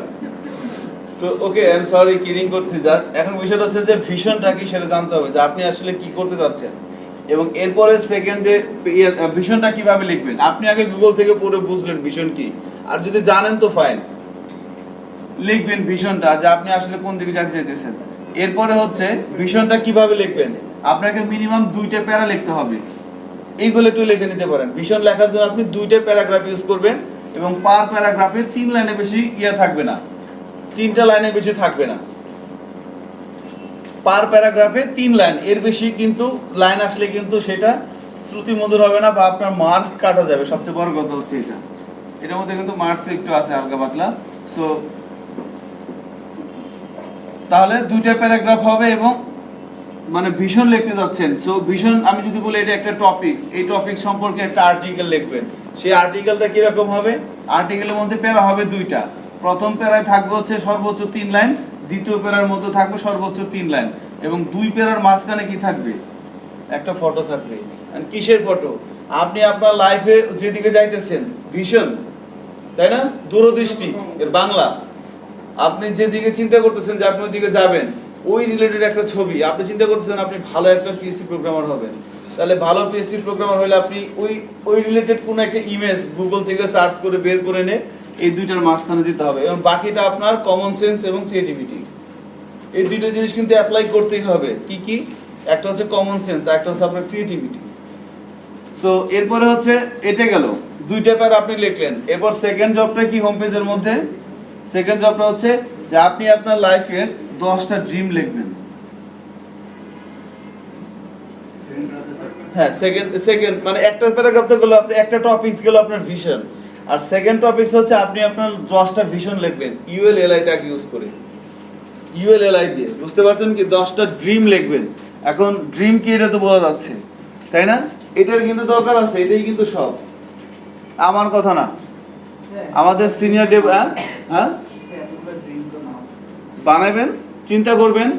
দেখেন আমি একটা, এটা আপনারা কিভাবে নেবেন জানি না, আমি আমাদের যে lead trainer Shafil Alam sir, তারপরে আরেকটা ট্রেনার আছে জাদিদ স্যার, তারপরে অন্য ট্র্যাকে আছে জাহিদ স্যার আছে, আমাদের আকাশ স্যার আছেন কি বলে গ্রাফিক্স ডিজাইন ট্র্যাকে, তারপরে আলামিন স্যার আছেন, উনি হচ্ছে আপনার এসইও ট্র্যাকে আর কি। এরা সবাই কিন্তু লিজেন্ড এই ট্র্যাকে, বাংলাদেশের প্রেক্ষাপটে এরা সবাই লিজেন্ড। সো এদের সাথে মানে এরা কথা বলছে, সেই কথা শোনার সৌভাগ্য আমার হয়েছে। কয়েকটা মিটিং এদের সাথে ছিলাম, এরা কথা বলছে, এবং যখনই জানি যে এরা কোথাও কথা বলতেছে চেষ্টা করি সেখানে যা চুপচাপ পিছনে বসার জন্য আর কি, বসে শুনি। তো এদের কথা শুনে একটা জিনিসই বুঝছি, এরা সবাই বলতো যে আমার একটা ড্রিম ছিল যে আমরা এটা হব। এরা প্রত্যেকে কিন্তু একটা কোম্পানির মালিক, বুঝতে পারতেছেন বিষয়টা? সো ওনাদের সাথে কথা বলে যেটা বোঝা গেছে যে আমিও তো ওইরকম, আমার টার্গেটও তো ওইটা, আমিও সাকসেসফুল হতে চাই। তাহলে এখন উনি যা করছে আমার তো তাই করা লাগবে, এটা কি? যদি আমি এই ট্র্যাকে সাকসেসফুল হতে চাই। তো ওনার সাথে কথা বলে যেটা আমি বুঝলাম যে না, ওনাদের প্রত্যেকে বলছে যে না আমার একটা ড্রিম ছিল যে আমি এরকম হব। সো এটা কিন্তু আমার কথা না। সো এইটা এই জন্য আমাদেরকে দিয়েও কিন্তু ওরা এই প্র্যাকটিসটাই করাইছে। সেই জন্য আমরা কি করতেছি যে ডুপ্লিকেশন করাচ্ছি যে না, আপনারাও যদি এই থেকে আসতে চান আসতে পারেন, নো প্রবলেম। সো কি করা হচ্ছে, 10টা ড্রিম লিখতে হবে। এখন ড্রিম কি? ড্রিম একটু সার্চ করবেন যে আপনি আপনার লাইফের কাছে কি কি চান। এই কোশ্চেনটা তো জীবনে কখনো করেন নাই, এবার করবেন, এটা দরকার আছে করার, তাই না? আর একটা কথা হচ্ছে যে লজ্জা পাবেন না, লজ্জা পাওয়া যাবে না, কারণ এই জিনিসটা দিচ্ছে দেয়ার মালিক কি? আল্লাহ না? দেয়ার মালিক কিন্তু আল্লাহ। সো লজ্জা পেয়ে লাভ নাই। আর ওই যে জানেনই তো বিগ বসে কি বলছে, দুনিয়াতে সবচাইতে খারাপ জিনিস হচ্ছে সেটাই কি, লোকে কি বলবে, বোঝেন নাই?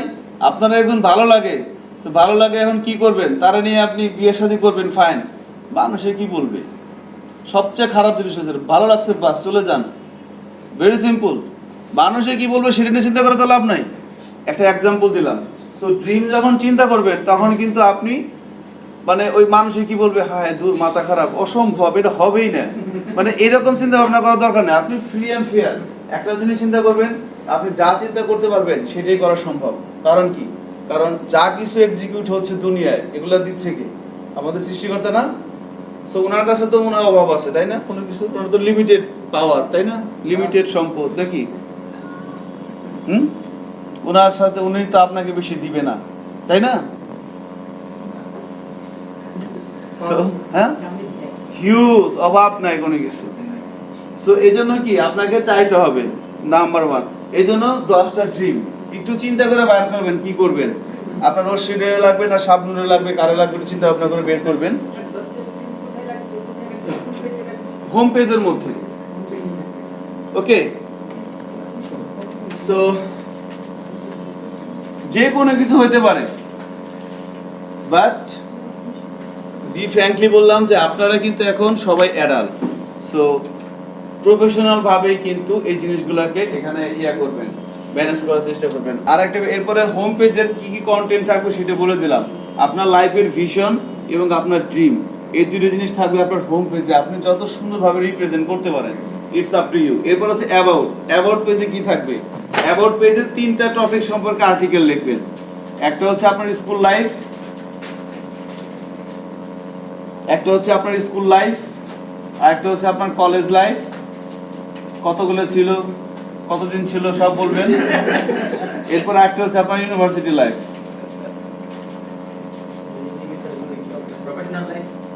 ঠিক আছে, এই 3টে লিখলে হবে, আর লিখতে হবে না। স্কুল লাইফ অ্যাবাউট আপনার নিজের সম্পর্কে, আপনার স্কুল লাইফ, আপনার কলেজ লাইফ এবং আপনার ইউনিভার্সিটি লাইফ, এই তিনটা আর্টিকেল সম্পর্কে, রাইট, তিনটা টপিক সম্পর্কে আপনি আর্টিকেল লিখবেন।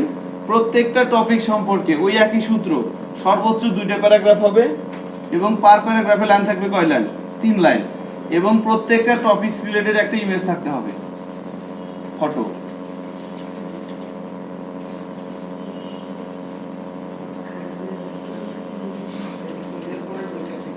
হ্যাঁ, ঠিক আছে, একটা ফটো থাকবে। তবে এই কলেজ লাইফ সেম একই, ভার্সিটি লাইফ সেম একই, আর্টিকেল লিখলেন।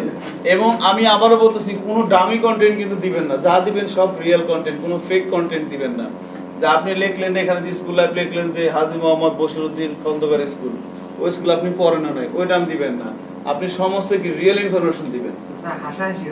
হ্যাঁ, ডেফিনেটলি না, হাসাহাসি কেন হবে? আপনি আপনার নিজেকে একটা ওয়েবসাইটের মাধ্যমে তুলে ধরবেন আমাদের সবার সামনে। এইটাই কিন্তু আপনার প্রফেশনাল লাইফ শুরু। আপনি কত সুন্দরভাবে নিয়ে আসতে পারতেছেন। আপনাদের একটা মজার একটা কথা বলি, আমার এক স্টুডেন্ট আছে এই আহসানুল ইউনিভার্সিটি ডিপ্লোমা ক্যাম্পাসে পড়ে, নাম হচ্ছে হাসান, এখনো ডিপ্লোমা পাস করে নাই। মানে 8 নম্বর সেমিস্টারে ওরা করছে, ইন্টার্নি করছে, কিন্তু প্রজেক্ট জমা দেয় নাই। সেই ছেলে এখন চাকরি করে, স্যালারি পায় 5,000 টাকা। ঠিক আছে, সে একটা সফটওয়্যার কোম্পানি জব করে। সো হাসানের কথা হচ্ছে যে, ওর এক্সাম্পলটা কেন বলছিলাম বলেন তো? রাইট, ও একবার পার্টেক্স স্টার গ্রুপে ইন্টারভিউ দিতে গেছে, পার্টেক্স স্টার গ্রুপে। ওখানে লোক নিচ্ছে কিছুক্ষণ আগে, এই যে সিম্ফনি টাওয়ারের 3তলা অফিস, গুলশান 1 নম্বর শুটিং ক্লাবের সামনে, বাংলা লিংকের অফিসের অপোজিটে। চিনছেন মনে হয়, বলে দিলাম সব লোকেশন। ওখানে গেছে, ওখানে যাওয়ার পর, সরি পার্টেক্স স্টার না, প্যারাগন গ্রুপ, প্যারাগনও না, দাঁড়ান, ওই কোম্পানি পার্টেক্স স্টার টিয়াতে এখানে মহাখালী, রাইট, ওই কোম্পানি ইয়ার কি আমতলে, হ্যাঁ প্যারাগনটা হচ্ছে আমতলে, ওখানে কি কিসের অফিস, দাঁড়ান ভুলে গেলাম কেন। না না না না, দাঁড়ান দাঁড়ান, ভালো একটা কোম্পানি, ওদের শিপ টিপও আছে।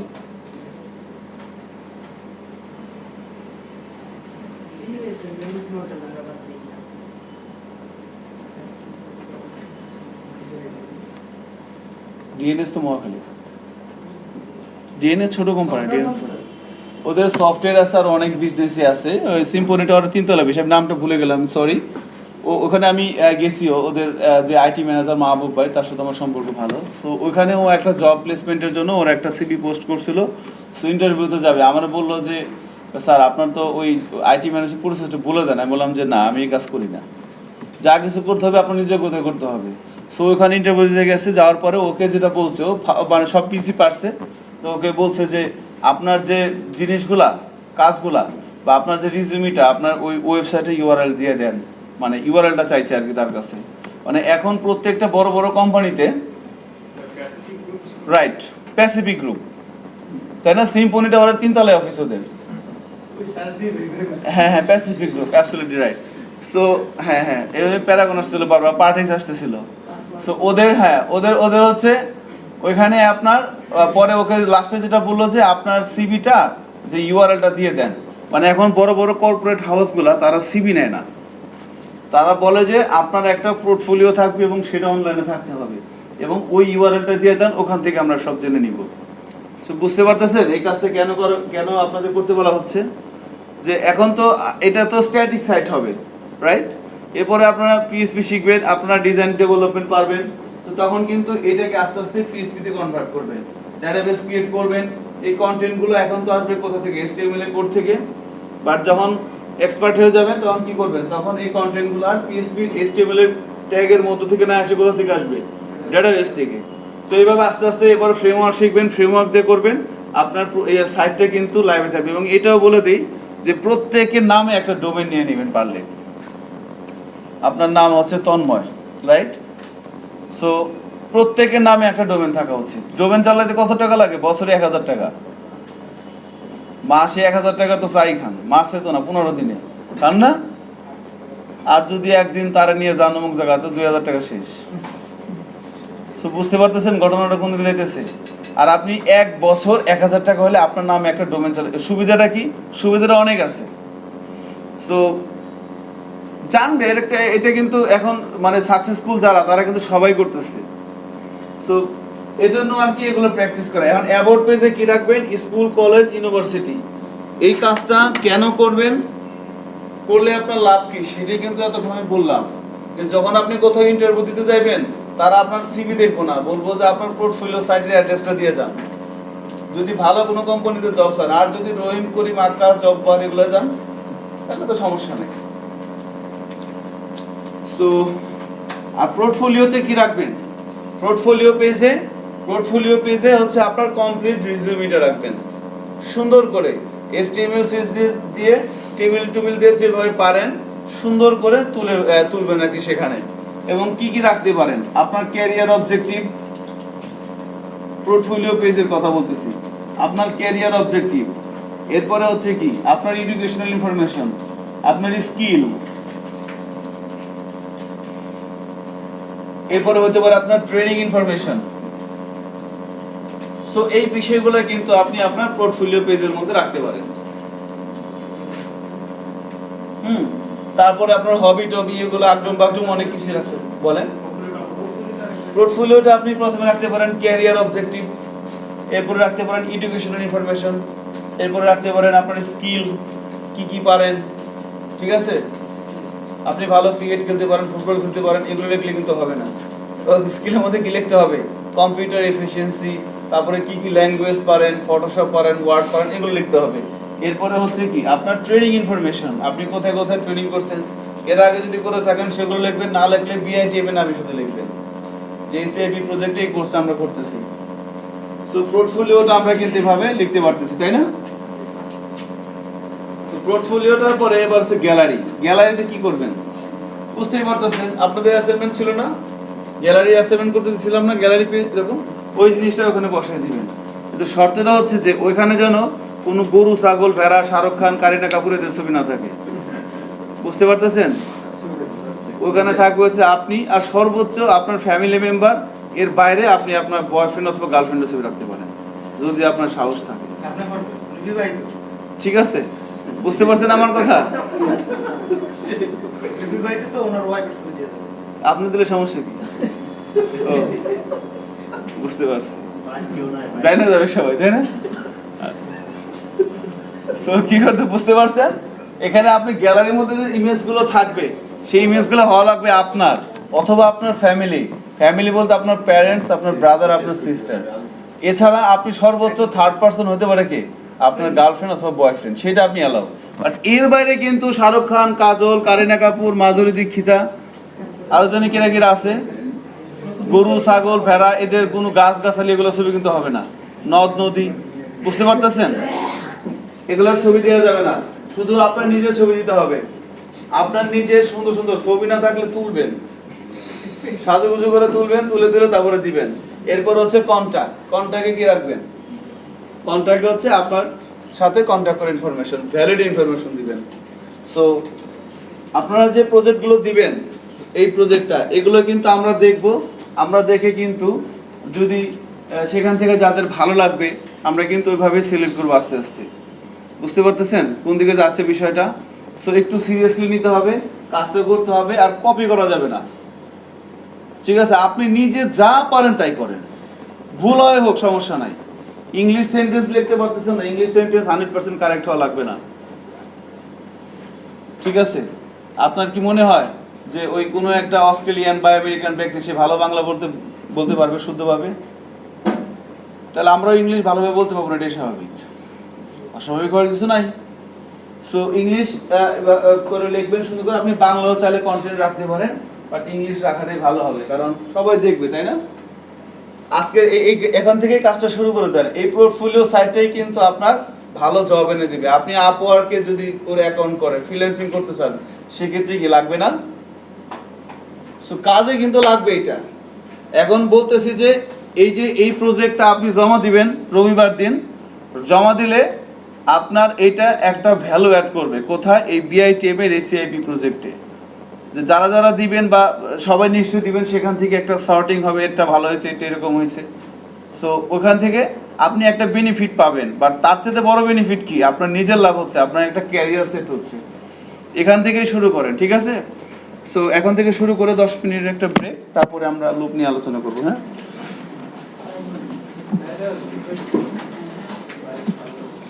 স্যার বলেন স্যার। তো ল্যাপটপ নেই স্যার, একটু এখানে আসা দরকার স্যার।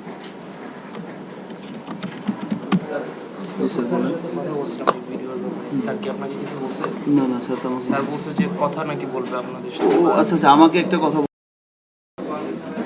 রিপিটেড স্টেটমেন্ট নিয়ে কথা বলতেছিলাম। সো রিপিটেড স্টেটমেন্টের প্রথম যে সিনট্যাক্সটা ফর, সেখানে আমরা এভাবে বলছিলাম, suppose $i is equal to 10 বললাম, $i is less than or equal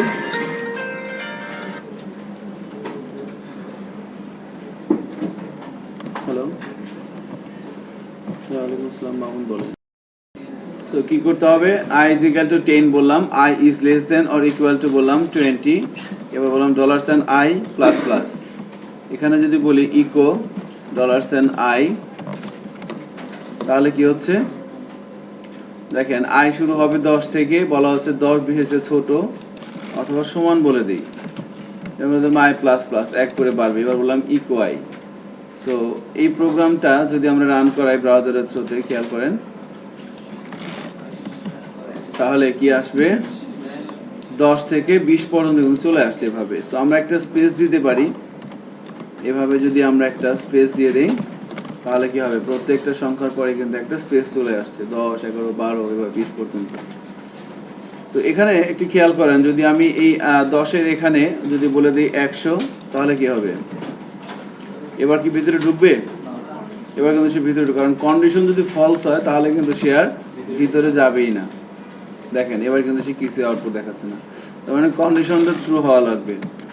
এবার এখানে আরেকটা জিনিস হতে পারে, দেখেন আমি বলে দিলাম i minus minus, plus plus না বলে মাইনাস মাইনাস বলে দিলাম, তাহলে কি হবে, এবার এই সিনারিওটা একটু খেয়াল করেন, এবার বলেন আউটপুট কি আসবে। থেকে এক বলতে কি তারপর মাইনাস এই কোডটা লিখে রান করেন তো, দেখেন তো কি হয়। অনেক সংখ্যা আছে, আনলিমিটেড অনেক আনলিমিটেড অনেক সংখ্যা আছে, অনেক সংখ্যা আছে, আসছে না? এবার ব্রাউজার কেটে দিতে হবে, কিছু করার নাই।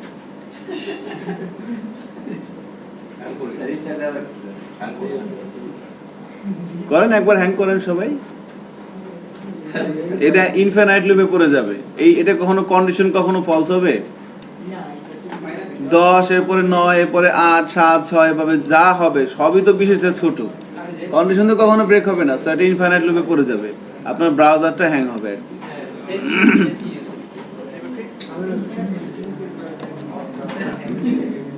সো আমাকে খেয়াল রাখতে হবে, আমি যখন এভাবে স্টেটমেন্ট লিখবো, সো কখন শেষ হবে এটা কিন্তু আগে ক্যালকুলেশন করে নিতে হবে। সেভাবে কিন্তু ফর কাজ করতেছে। এখন আমি যদি বলি এটা তো আমার ছোট থেকে বড়, সো বলা হচ্ছে যে 20 থেকে 10 পর্যন্ত আউটপুট দেখান, বড় থেকে ছোট, তাহলে কি করব, এখানে বলে দিলাম 10, এখানে যদি বলি গ্রেটার দেন আর ইকুয়াল কত 1, তাহলে কি হবে, কত আসবে,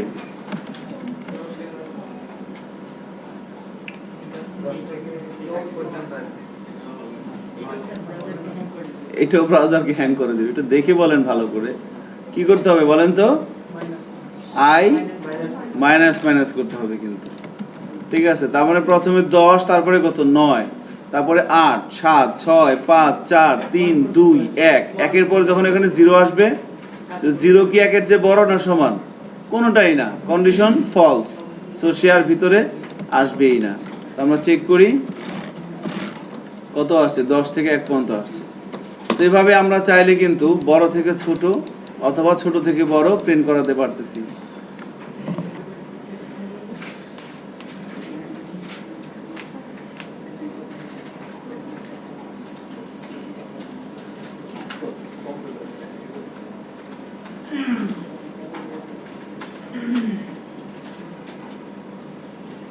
বড় থেকে ছোট, ছোট থেকে বড় প্রিন্ট করানো যাচ্ছে।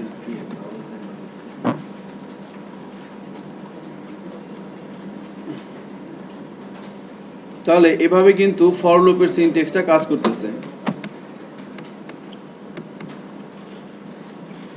এবার আমাদের আরেকটা সিনট্যাক্স ছিল কি, ফর হোয়াইল, তাই না? সো হোয়াইল লুপটা কিভাবে কাজ করে একটু খেয়াল করেন। আমরা যেভাবে বলি যে বলে দিলাম $i = 10, এবার বললাম while $i is less than or equal to 20, echo $i, এবং কি হবে $i প্লাস প্লাস। তাহলে এ কিভাবে কাজ করবে? প্রথমে এখানে আসবে, এই সংখ্যাটাকে এই ভ্যারিয়েবলের মধ্যে নিয়ে নিল, এরপরে হোয়াইল যখন পাবে তখন ভিতরে ঢুকে সে কন্ডিশনটা চেক করবে। তো দেখলো কি 10 20-এর চেয়ে ছোট না সমান, ছোট, ঘটনা সত্যি, সে ভিতরে ঢুকবে, 10কে সে প্রিন্ট করাবে, এরপরে i প্লাস প্লাস, 10-এর মান হয়ে যাবে কত, 11, আবার সেখানে আসবে। সো 11 কি 20-এর চেয়ে ছোট না সমান, ছোট। এভাবে যখন এখানে 20 চলে আসবে, 20 কি 20-এর চেয়ে ছোট না সমান, সমান, 20 কেও দেখাবে। আবার বেড়ে যখন 21 আসবে, 21 কিন্তু 20-এর সমানও না বা ছোটও না, সো কন্ডিশন ফলস। সো এবার কি করবে, সে লুপের বাইরে চলে আসবে। তাহলে ফর আর হোয়াইল তো অনেকটা একই রকম কাজ করে। একই তো, শুধু সিনট্যাক্স আলাদা। আপনাকে কখনো কখনো এই প্যাটার্নটা ফলো করতে হবে, কখনো কখনো এই প্যাটার্নটা ফলো করতে হবে। কাজ একই, বাট সিনট্যাক্স আলাদা। ওই যে ইফ এলস, ইফ, সুইচ, এগুলোর কাজ কি? কাজ তো একই। একটা স্টেটমেন্টকে কখনো সে এক্সিকিউট করবে, কখনো সে করবে না, বাট এটাকেই কিন্তু বিভিন্ন স্টাইলের সিনট্যাক্স ইউজ করে কিন্তু আমরা কাজটা করতে পারতেছি। সো র পিএসপির জন্য আমাদের হোয়াইল লুপটা অনেক বেশি লাগবে।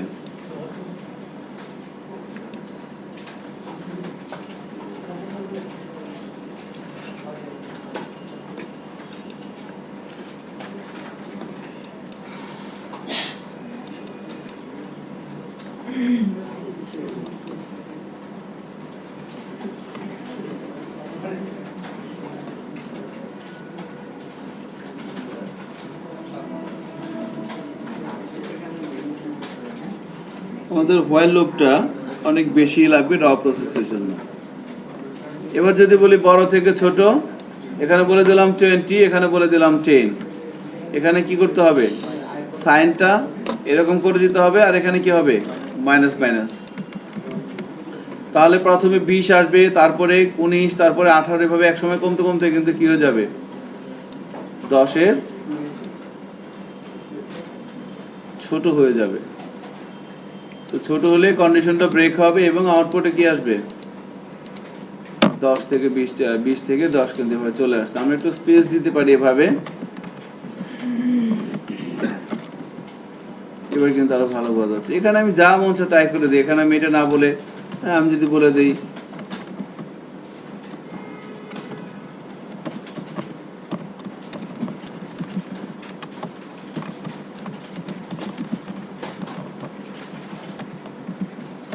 হ্যালো হোয়াইল লুপ বলে দিলাম, তখন হ্যালো হোয়াইল লুপ কিন্তু 10 বার চলে আসছে। আমি নিচে নিচে নিয়ে আসতে চাইলে কি করতে হয়, ব্রেকিং নিউজ দিয়ে দিলাম একটা,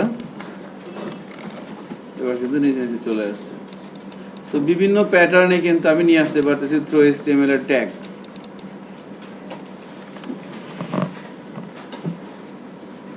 এভাবে আমাদের হোয়াইল লুপটা কাজ করতেছে।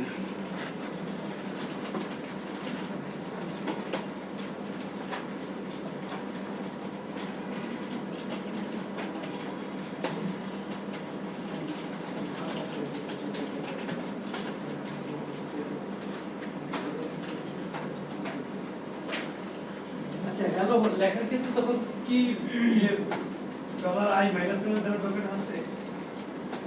লেখার সাথে তো ডলার এখন সম্পর্ক নাই। লেখা নাই। এটা হ্যাঁ, তখন তো আর ওই কমবে না, বাড়বে না। না, এইটার সাথে তো এটার কোনো সম্পর্ক নাই। এটার সাথে সম্পর্ক কার, কন্ডিশনের। এটা হচ্ছে আমার লুপের। এখানে তো আমি যা মন চায় তাই করব। আমার যে কাজটা বারবার করা দরকার সেই কাজটা আমি এখানে করব। সাপোজ ডেটাবেস থেকে ডেটা তুলে নিয়ে আমাকে দেখাইতে হবে। এখন ডেটাবেসে কতগুলো রো আছে সেটা কি আমি জানি? একটাও থাকতে পারে, 100টাও থাকতে পারে, 10টাও থাকতে পারে। সো সেক্ষেত্রে আমাকে কি ইউজ করতে হবে, লুপ ইউজ করতে হবে। এই ধরনের কাজে আর কি। তাহলে এভাবে কিন্তু হোয়াইল লুপটা কাজ করতেছে। এখন আরেকটা লুপ আছে ডু হোয়াইল। সো ডু হোয়াইলটা কিন্তু খুব ইন্টারেস্টিং। ডু হোয়াইলটা একটু পার্থক্য আছে। সো বলে দিলাম $i is equal to 1 অথবা 10, বলে দিলাম 2,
তাহলে এখানে যে আমরা সিনট্যাক্সটা লিখলাম ডু হোয়াইলের, খেয়াল করে দেখেন এ কিভাবে কাজ করবে। এই কোডটা রান করলে আউটপুট কি আসবে বলেন তো? শুধু 10 আসছে। কেন 10 আসছে বলেন?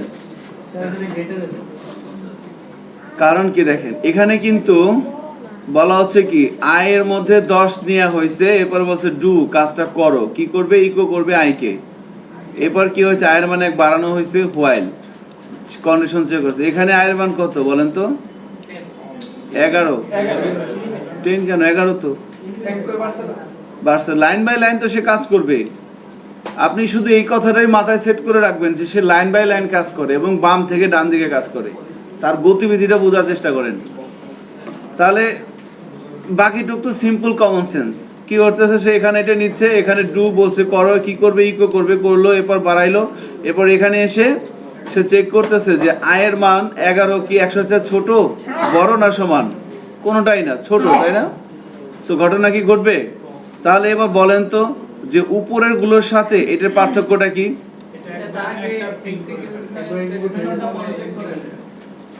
তাহলে ধরেন এমন একটা সিচুয়েশন আপনার সামনে আসছে, কোনো একটা কাজ একবার করবেনই, তারপরে কন্ডিশন চেক করবেন, তাহলে কোনটা ইউজ করতে হবে? Do while. আর যে না কোনো করা করি নাই, আগে চেক তারপরে কাজ, তখন কি হবে? হোয়াইল অথবা ডু হোয়াইল। এটাই হইতেছে মানে এটার একটা ইয়াটা আর কি। সো আমরা যদি এটাকে চেক করি, আউটপুট দেখি, তাহলে কিন্তু আমরা দেখেন শুধুমাত্র 10 পাচ্ছি। বাট এটাকে চাইলে আমরা ব্যবহার করতে পারি। এখানে কি বলতে হইতো যে i is less than or is equal to কত বলে দিব? 20। তাহলে কত আসবে? প্রথমে 10 আসবে, তারপরে 11, 12, এভাবে যখন 21 হবে তখন কি হবে? থেমে যাবে না? এবার কিন্তু কত আসবে? 10 থেকে 20 কিন্তু আসছে এবার। সো আমি এভাবে চাইলেও ওই কাজটাই করতে পারি, বাট এখানে একটা এক্সট্রা অ্যাডভান্টেজ আছে। সেটা কি? সেটা হচ্ছে যে আমি এটার মাধ্যমে ওই ডিসিশনগুলো নেওয়া যাবে আর কি, যে না সে একবার কাজটা করবেই, তারপরে কন্ডিশন চেক করবে। এই ক্ষেত্রে কিন্তু আমরা হোয়াইল লুপটা ইউজ করে থাকি আর কি, ডু হোয়াইল লুপটা।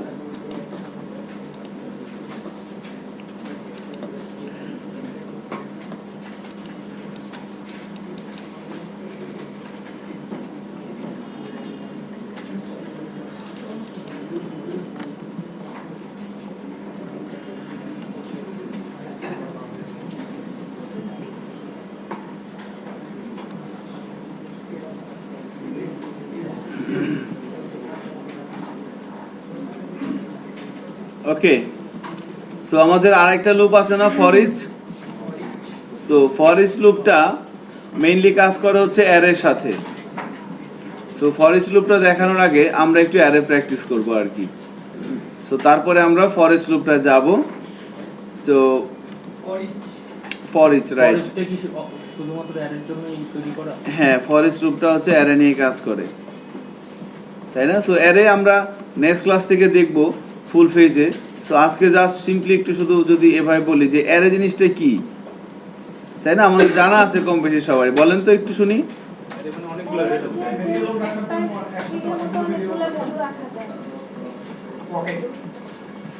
পকেট,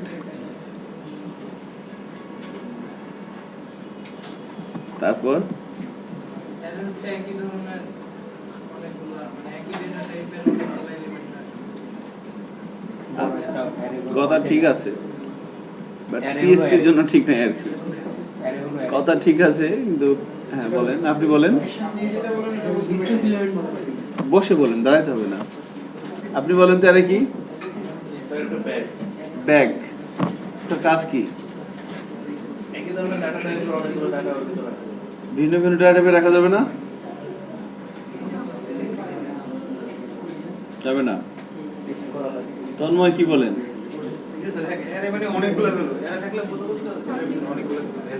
ভ্যালু আছে, এইটা হলো মেন, মানে অ্যারে বলতে অনেকগুলো ভ্যালু, অ্যারে বলতে পকেট নাকি, অ্যারে বলতে কি বললো একজন? তো অনেকগুলো ভ্যালু একসাথে রাখা যায়। রাখা মানে একটা যায়। মেমরি আলাদা আলাদা থাকে। ওই তো ওইটাই আর কি, আপনারা যেটা বলেন ওইটাই। সো অ্যারে বলা হচ্ছে কি, অ্যারে হচ্ছে একটা স্পেশাল ভেরিয়েবল, একটা স্পেশাল ভেরিয়েবল যার কাজ হচ্ছে যে অনেকগুলো ভ্যালু রাখতে পারে। এখন অ্যারেটা আসলো মানে উৎপত্তিটা কিভাবে দেখেন, প্রবলেমটা হয়েছিল কোথায়? সো যখন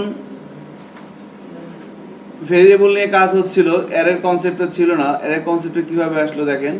সো ভেরিয়েবলে কি করা যাচ্ছে, একটা ভেরিয়েবলের মধ্যে একটা ভ্যালুই রাখা যাচ্ছে, একটা ভেরিয়েবলের মধ্যে একটা ভ্যালুই রাখা যাচ্ছে। ধরেন আমি একটা রেজিস্ট্রেশন ফর্ম ফিল আপ করবো, সেখানে 50টি ইনফরমেশন আছে, নাম, father's name, mother's name, spouse name, date of birth, present address, permanent address, এরকম 100টা ফিল্ড আছে।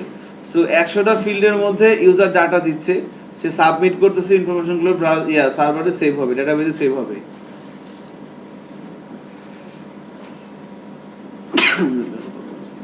সরি। সো তাহলে আমাকে কি করতে হচ্ছে, ইউজারের কাছ থেকে 100টা ইনফরমেশন নিয়ে আগে তো কোথাও রাখতে হবে, তারপরে আমি সার্ভারের কাছে যে ডাটাগুলো সেভ করব। এখন আমি কোথায় রাখবো? তাহলে 100টা ইনফরমেশন আমি কি একটা ভেরিয়েবলের মধ্যে রাখতে পারবো? সম্ভব না, কারণ তাহলে থাকবে কোনটা? 100 নাম্বারটা থাকবে, রাখা যাবে বা থাকবে কোনটা? সবার শেষেরটা, কারণ ভেরিয়েবলের মান পরিবর্তনশীল। সো এই ধরনের কিছু প্রবলেম কিন্তু অ্যারাইজ হচ্ছিল তখন, যে না একটা ভেরিয়েবলে যখন আমার অনেকগুলো লার্জ স্কেল অফ ভেরিয়েবল নিয়ে আমি কাজ করব, তখন কিন্তু আমার সিঙ্গেল ভেরিয়েবল দিয়ে হচ্ছিল না। তখন তারা টেনশনে পড়ে গেলো যে না তাহলে কি করা যায়, যে না ঠিক আছে তাহলে এমন কিছু একটা করতে হবে, জিনিস একটাই বাট যার মধ্যে আমি চাইলে আনলিমিটেড জিনিস রাখতে পারবো, আনলিমিটেড। তো তখন তাহলে কি, তখন তারা একটা সিনট্যাক্স আবিষ্কার করলো, সিনট্যাক্সের নাম হচ্ছে অ্যারে। এবং এটার মধ্যে তারা বললো যে না ঠিক আছে, এটার মধ্যে ভ্যালু রাখতে পারবো ইন্ডেক্স আকারে, এবং চাইলে যা মন চায় তাই করা যাবে, ইচ্ছা মতো ভ্যালু রাখা যাবে। সো অ্যারে কি, তাহলে অ্যারে হচ্ছে একটা স্পেশাল ভেরিয়েবল যার মধ্যে আমরা মাল্টিপল ভ্যালু স্টোর করতে পারি, এবং যাতে আমরা এক জায়গা থেকে আরেক জায়গা যখন ডেটা নিয়ে করব কোনো একটা, তাই না, আপনি কোনো একটা কাজ করবেন, সো ইনফরমেশন তো লাগবেই। ইনফরমেশন স্যার আপনি কি করবেন? আচ্ছা একটা জিনিস বলেন তো, যে সফটওয়্যারের জন্য ইনফরমেশন নাকি ইনফরমেশনের জন্য সফটওয়্যার?